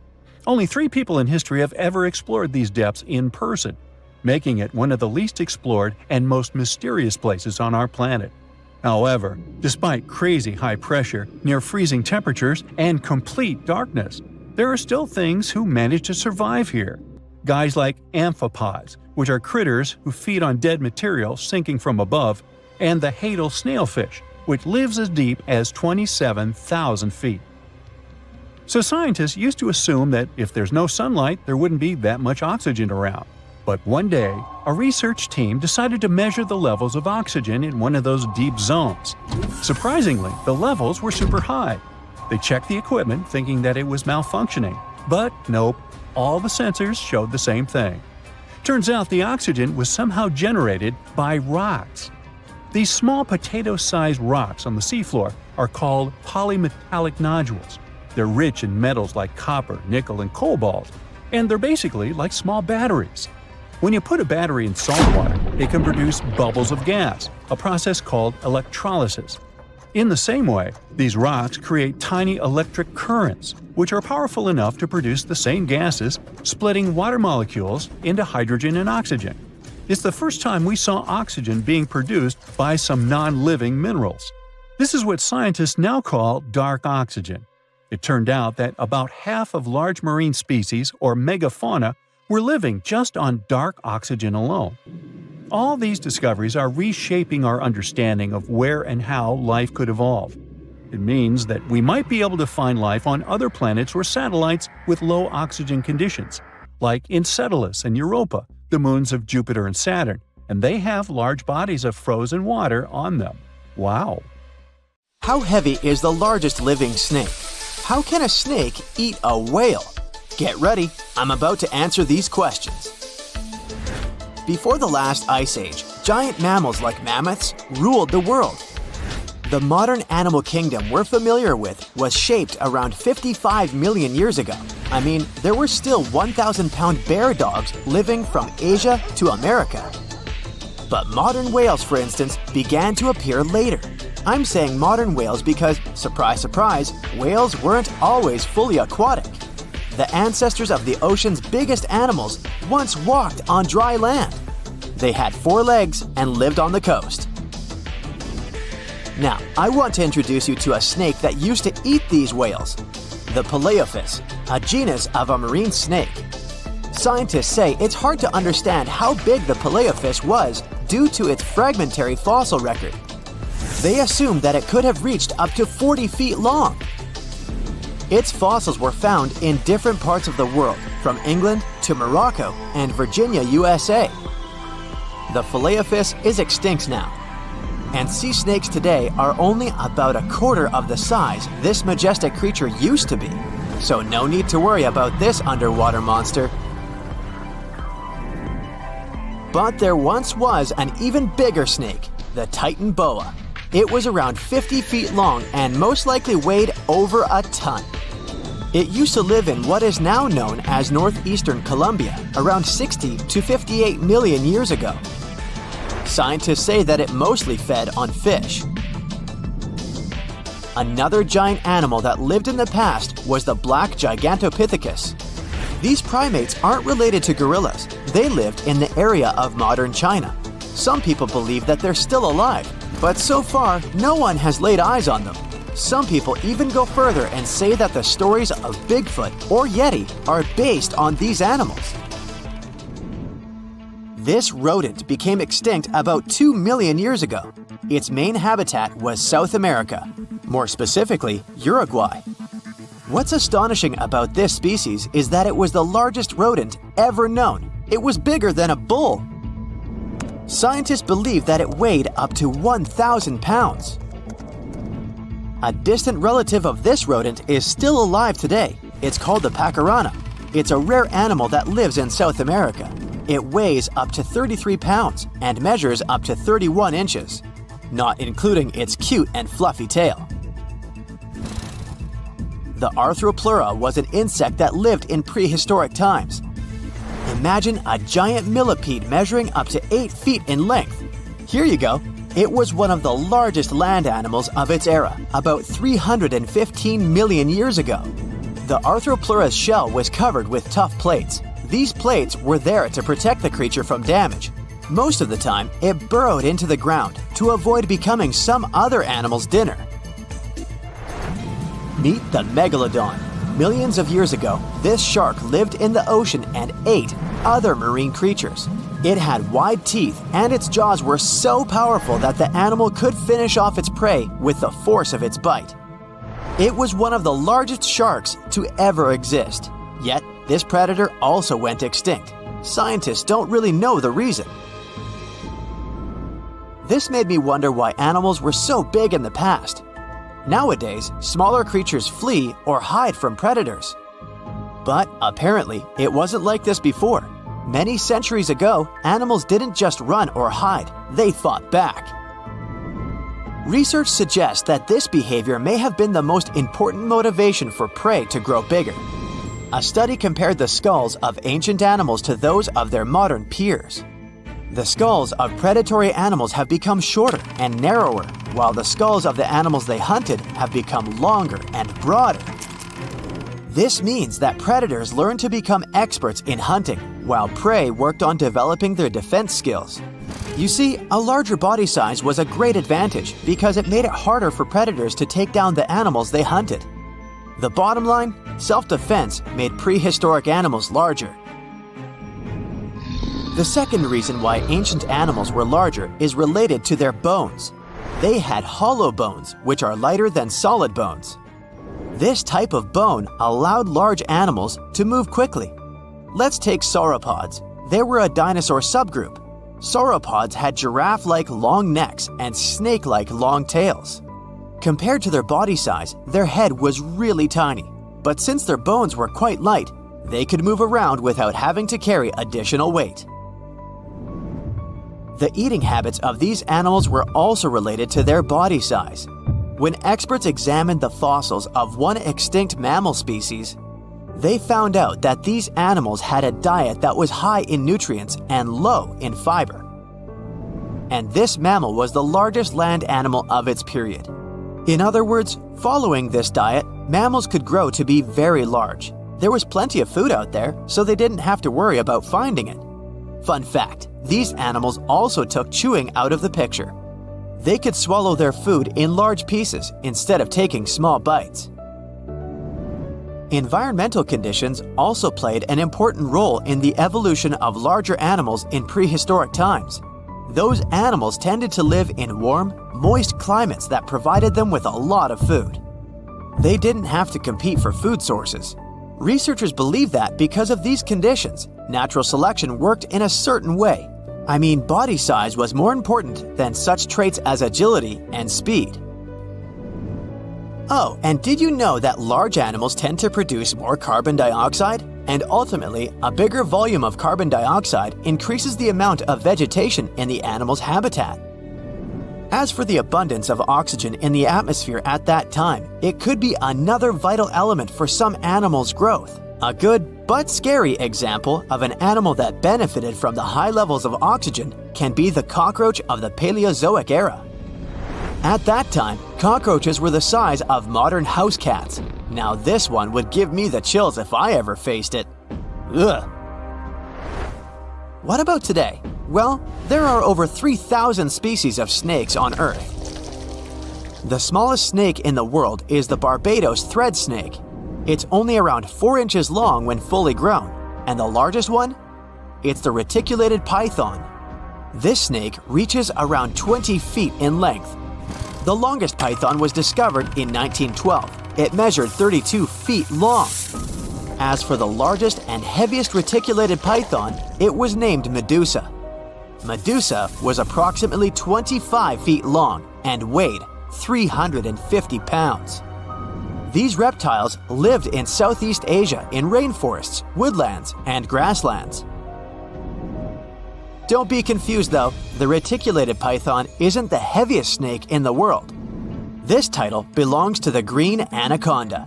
It weighs approximately 500 pounds. Green anacondas are found in South America and Trinidad in damp, humid areas. I have a bonus for you. Here is a flying snake. You can find these snakes in Southeast Asia.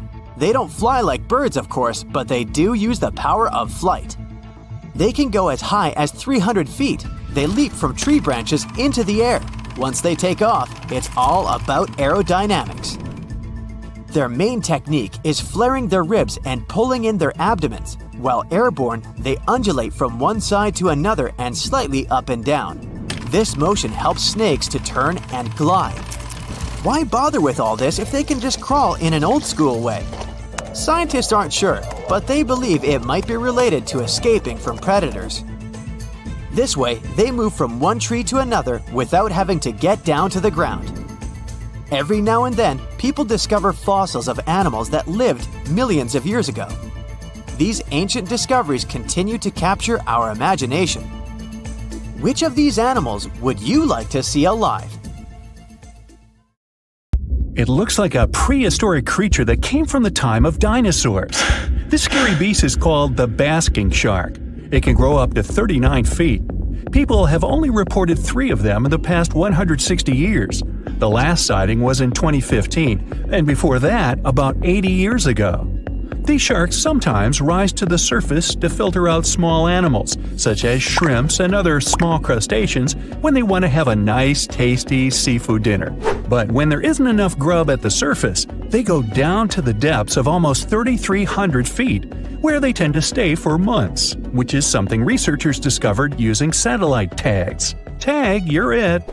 Now, basking sharks like to spend their time in more temperate waters, but they can migrate long distances. They live across the globe, but in warm tropical or subtropical areas, they won't go near the surface because they're not fans of high temperatures. The lion's mane jellyfish is not that rare, but it's fascinating how large it is. It's the biggest among jellyfish species and the longest animal. Its total length can reach 120 feet. That's approximately 23 feet more than the longest blue whale scientists know about. The jellyfish has around 70 to 150 tentacles, and they all contain huge amounts of neurotoxins that can seriously harm you if you come in contact with the animal. But people don't usually come across this type of jellyfish because it rarely lives near the coast, preferring the open ocean. Generally, you can find the lion's mane jellyfish no deeper than 65 feet below the surface, where it dines on small fishes, zooplankton, and some other types of jellyfish. It uses its tentacles to catch its value male. Hey, you want fries with that? The giant phantom jelly comes out of the darkness and depths of the ocean's midnight zone. Its sun hat-shaped bell reaches over 3 feet across. This bell trails 4 ribbon-like mouth arms that can be up to 33 feet long. This quite rare creature uses its mouth arms to catch unfortunate animals swimming around and not knowing what's coming for them. Giant phantom jelly propels itself through the water with periodic pulses coming from its orange head. It glows faintly and mysteriously in the pitch-black depths. It lives across the globe in all the oceans except for the Arctic. I'm guessing it's too cold. Because of its odd shape, people often call the oarfish the dragonfish or sea serpent. It's about 26 feet long, which makes it the longest bony fish we know about, and lives at depths of 3,300 feet.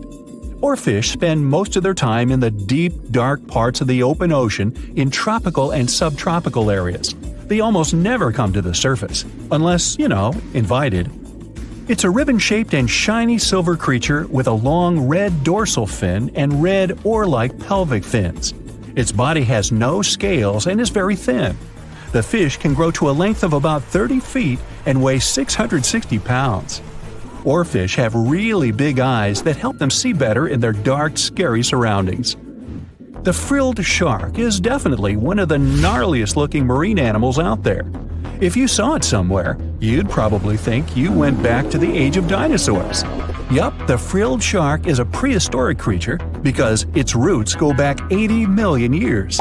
This living fossil can grow to be 7 feet long. It got its name from its frilly gills. Even though frilled sharks have the shark part in their name, they swim similar to an eel in a distinctly serpentine way. Its mouth is terrifying. Similar to the maw of the great white shark, it has 300 trident-shaped teeth lined in 25 rows. Hey, come a little closer, huh? Researchers discovered this creature in the 19th century, but people rarely see it, and no wonder. It usually lives at depths of between 390 and 4,200 feet. Most of the time, the frilled shark feeds on squid, swallowing them whole. Its long jaws allowed the frilled shark to gape extra wide and swallow animals half as long as its entire body. Goblin sharks are very rare. Researchers have spotted fewer than 50 of them in more than 120 years. But maybe that's for the best, since we're talking about a pretty scary fella with a narrow snout and sharp teeth. It's also capable of thrusting its entire jaw outward when it wants to catch something. Sounds familiar. As it's lurking through the dark depths of the ocean, a goblin shark sees a small squid that looks quite yummy. The dangerous animal inches toward the squid. When the poor creature notices the predator, it tries to dart away, but it's too late. The shark has already thrust its jaw the whole 3 inches out of its mouth. This jaw is connected to the flaps of skin the shark can unfold. This helps a lot because the goblin shark is a sluggish animal, so it's pretty hard for it to chase its food. After finishing its lunch, the goblin shark puts its jaw back in its mouth and swims away as if nothing's happened. Goblin sharks mostly live at the bottom of the ocean. Like many other shark species, they prefer swimming alone. Here's a silver-colored creature with very rough skin. That's the ocean sunfish, with a total length of almost 11 feet. Its other name is mola. The ocean sunfish is the heaviest of all bony fish out there. People sometimes call it a swimming head because of its bizarre appearance. These creatures have such a weird shape because they're born with a back fin that never actually grows. It just folds into itself as the animal matures and creates a rounded rudder. The sunfish is a bit clumsy. It moves with the help of its mighty fins that allow the animal to swim on its side. This marine inhabitant is a solitary creature. It mostly feeds on zooplankton and jellyfish. The spotted wobbegong is one of the world's rarest sharks. It grows to be more than 10 feet long. It may not look as terrifying as some of its shark relatives, but it's pretty good at catching unsuspecting animals swimming past, mostly during the night. The animal has a spiracle, which is why it can breathe while staying still at the bottom of the ocean. It's motionless most of the time, which is why you can barely notice it. Its flat body and large pelvic and pectoral fins blend in with the underwater terrain. That's why they're so good at hiding. This ability helps when these sharks want to protect themselves too. Wobbegong means carpet shark. They usually live close to the ocean floor in coral reefs, on sandy bottoms, and under piers. People have even spotted the shark in the water that is barely deep enough to cover its flattened body.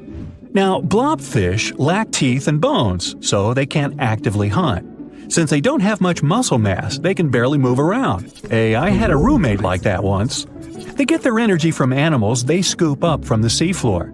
They also know how to conserve this energy. That's how it usually goes with deep-sea creatures. They don't have as much food as those animals that swim closer to the surface. Instead, they have special body mechanisms that allow them to save energy for the times when they don't have much to eat. Pressure at the depths where the blobfish lives is 120 times as high as that at the surface. That's why the bizarre creature looks like a weird gelatinous mass only when you bring it up to the surface. The pressure here is not strong enough to keep its body together. Hey, breaking up is hard to do. The white margin stargazer could compete with the blobfish for the title of the ugliest animal in the sea, don't you think? Now, this animal has eyes on the top of its head, together with an upward-facing mouth which the creature uses to hide itself in the sand. That's where it spends most of its time, with only its eyes protruding from the sand. It chills this way until some small animal passes by. It can lunge at its target incredibly quickly, literally within milliseconds. This creates a vacuum in the water that pulls in a crab, fish, or some other small, unfortunate animal. Another tactic involves venom. This fish has a venomous spine in its shoulder blade that helps with catching other animals and defending itself against enemies. Even though it's not related to the electric eel, the white margin stargazer can generate an electric shock as powerful as 50 volts. Ow! The stonefish. Stonefish aren't going to win any beauty contests, unless the pageant is for best rock look-alike. Their tiny unreflective eyes and rough skin blend in perfectly with their environment. A large head, an even bigger mouth, and a home full of, it's rocks. And just because you're on the beach doesn't mean you're safe. Stonefish can survive for 24 hours out of the water. Stepping on one, or even handling one, won't be that fun. Their dorsal fin spines have extremely strong venom. It shoots out when they get stepped on, and it can lead to paralysis or even heart failure. You'll need help fast. No wonder they're one of the most dangerous creatures in the water, or anywhere. Be careful when scrambling around rocky areas. They love to play hide and seek. The deep-sea dragonfish. If there were a prize for the most hideous fish in the ocean, the deep-sea dragonfish would win. With slimy, scaleless skin, massive teeth, and a face only a mother could love, this bad boy of the sea is nothing to mess with. It likes to swim between 700 feet and 6,000 feet below the surface of the ocean, where the waters are the darkest and coldest. Along with some other creatures on this list, the deep-sea dragonfish relies on its bioluminescent body parts to catch prey. It also uses its hanging appendage, which boasts a little red light on the end, coming out from its lower jaw. Many fish mistake this little light for prey, luring them right into the jaws of the deep-sea dragonfish. Very clever dragonfish, very clever indeed. The fangtooth. The Mariana Trench is an underwater trench with a depth of 35,000 feet, nearly 7 miles below the ocean surface. Let that sink in.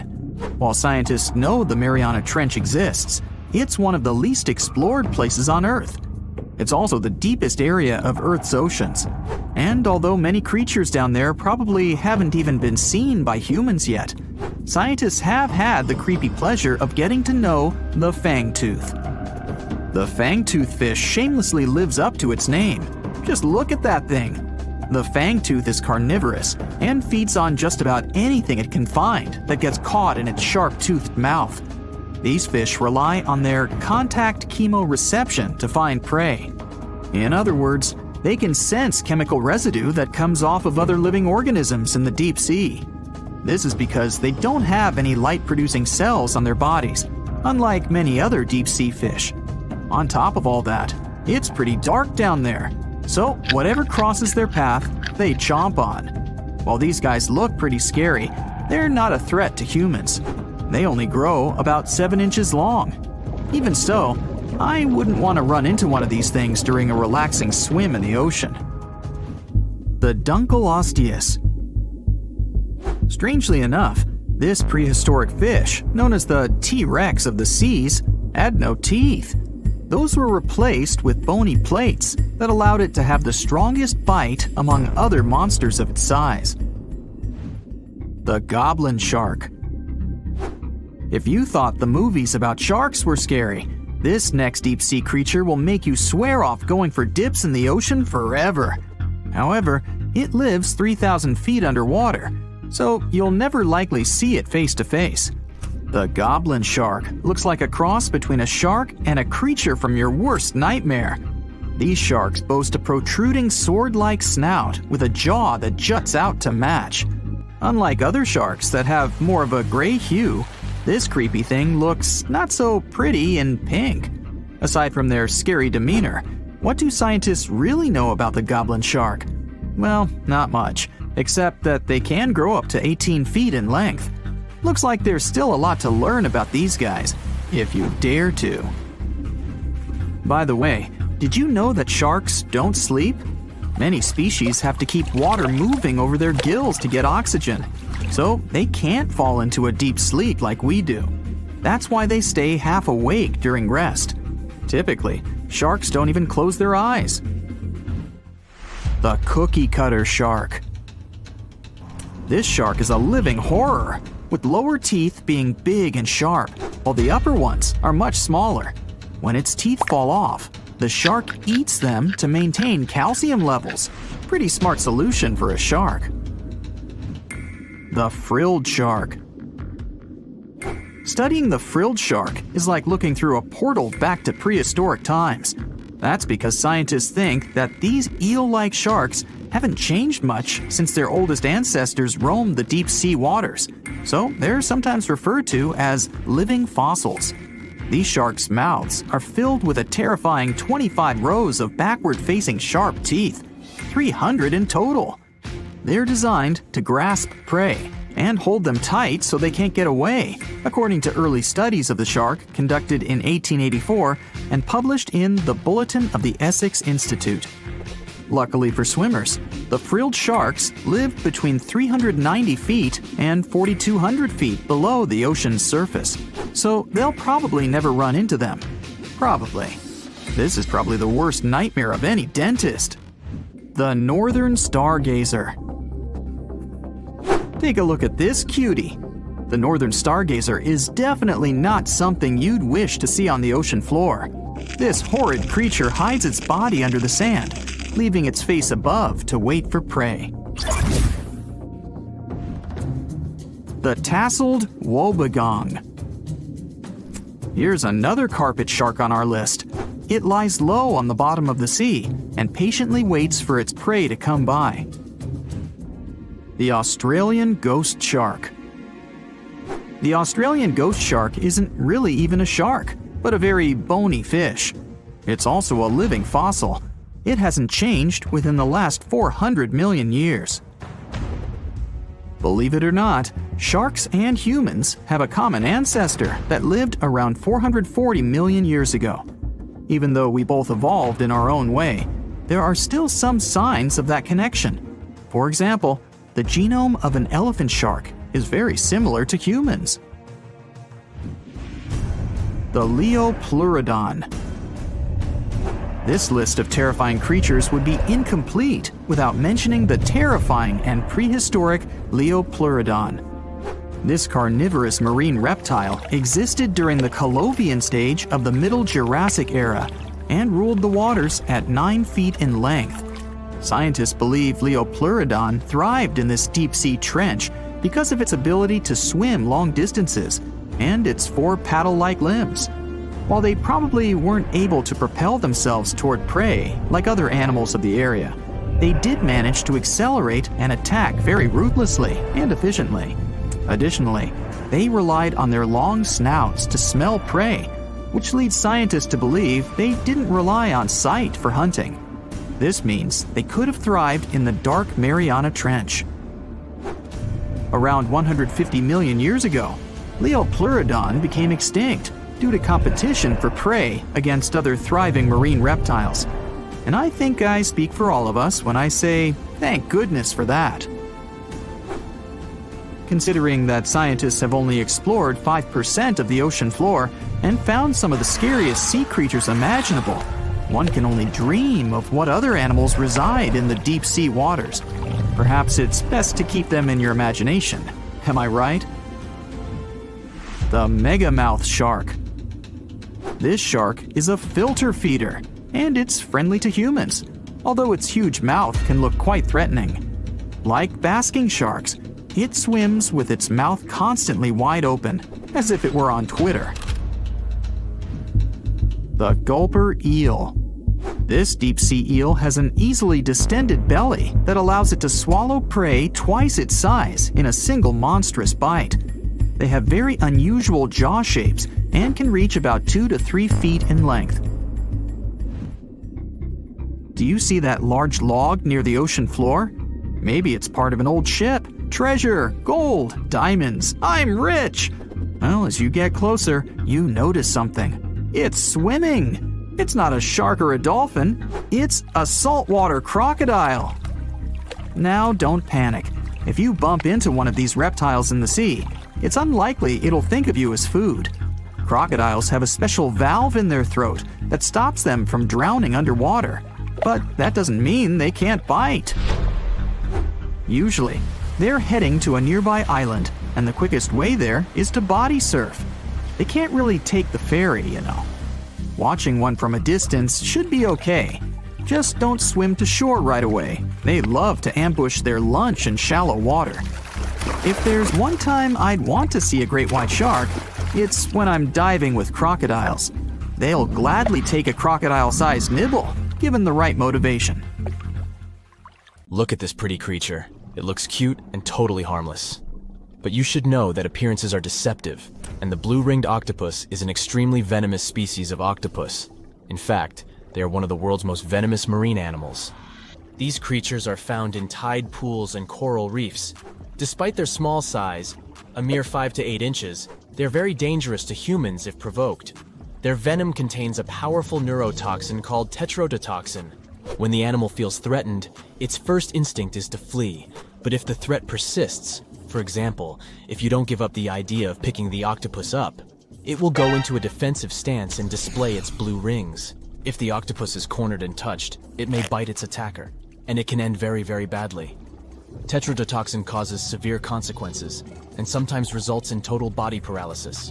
When the victim is fully aware of the surroundings but unable to move, the victim remains conscious and alert, but because of the paralysis, there's no way of signaling for help or indicating distress. Interestingly, in its chilling mode, the blue-ringed octopus looks brown or even pale, but once it feels endangered, it switches on its psychedelic pattern. Such a response is called aposematic behavior. In simple words, it's when an animal flashes bright colors warning others that, should they take a bite, they won't live to tell the tale. Of course, the blue-ringed octopus isn't the only dangerous animal that looks harmless out there. For example, look at this creature. This animal looks super cute, fluffy and soft-looking. The desire to touch it is irresistible. Watch out. The sting of the hairy caterpillar can pack a serious punch. It's called the puss moth caterpillar, or asp. Hidden among that luxurious fur, there are venom spines equipped with stinging cells like jellyfish. People react very differently to caterpillar toxins. Some may develop more severe reactions than others. Plus, how bad the consequences are also depends on the thickness of the skin in the affected area. In most cases, the unpleasant sensations and rash go away in a few hours or sometimes days. The next animal on our list is the poison dart frog. There are more than 170 species of these frogs, and funnily enough, not all of them are actually poisonous. Those which are secret extremely dangerous toxins through their skin. On the bright side, the frogs never use these toxins for hunting or attacking. They only have them for self-defense. Experts aren't sure, but they suppose that the frog's ability to produce these toxins might come from a diet rich in toxin-containing animals, for example, centipedes or ants. Indigenous peoples in Central and South America have been known to rub their arrows and darts on the frogs in order to give them a poison tip. The main thing you need to keep in mind, if you touch a poison dart frog, seek assistance immediately. Especially if you've come across the golden poison dart frog, it's the most toxic one.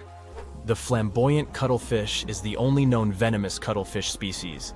This creature has incredibly poisonous muscle tissue, despite its tiny, 2 to 3 inches at most, frame. Watch out for a dark brown underwater animal with 2 tentacles and 8 arms. It's also likely to have purple and yellow around its arms. Anyway, your best bet is to avoid biting into one of these intriguing creatures, and you'll most likely be safe. Predatory cone snails are very slow animals. This is the main reason why they have no means to capture their prey mechanically. I mean, they can't really grasp another animal or bite it. Instead, the cone snail has evolved potent venom that helps it survive.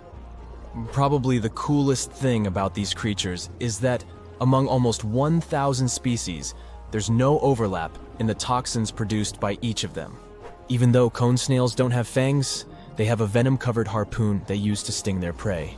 There's a tube-like structure at the end of a venom bulb, and a modified tooth can shoot out of the tube at a mind-boggling speed of 400 miles per hour. So being slowpokes doesn't actually bother cone snails. And since the venom is unique to certain species, some of them can deliver a minor sting, while others might cause serious harm to your health. For example, this reef-dwelling little fella unleashes a harpoon-like tooth to sting its prey, and there is no known cure for its venom.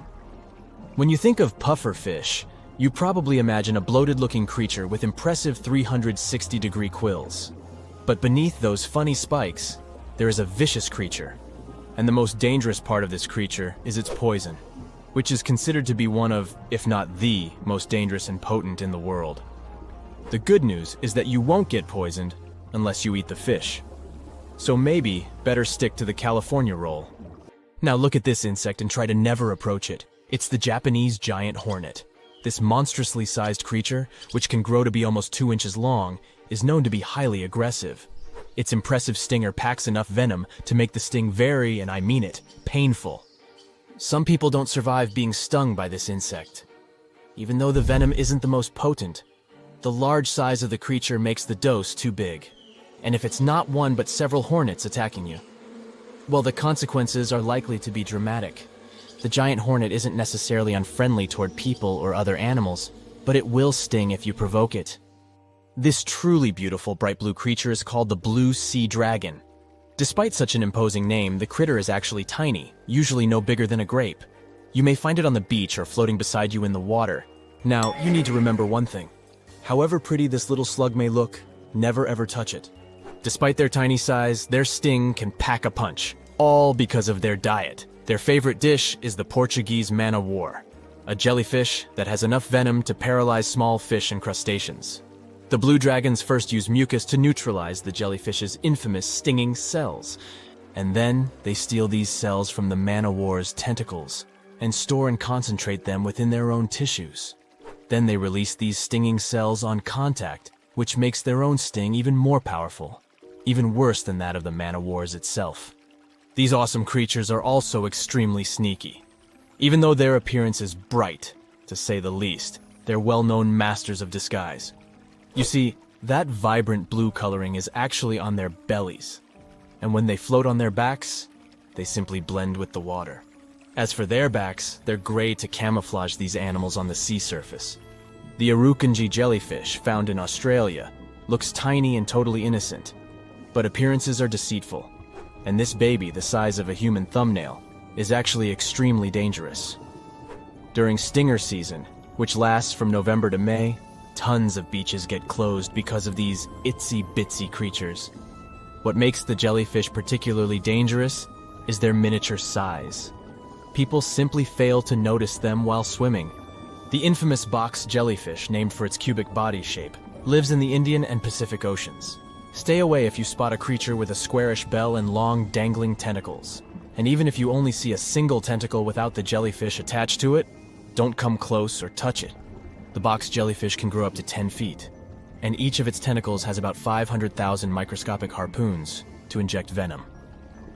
Unlike other jellyfish, box jellyfish are hunters. They can latch onto you by wrapping their slender tentacles around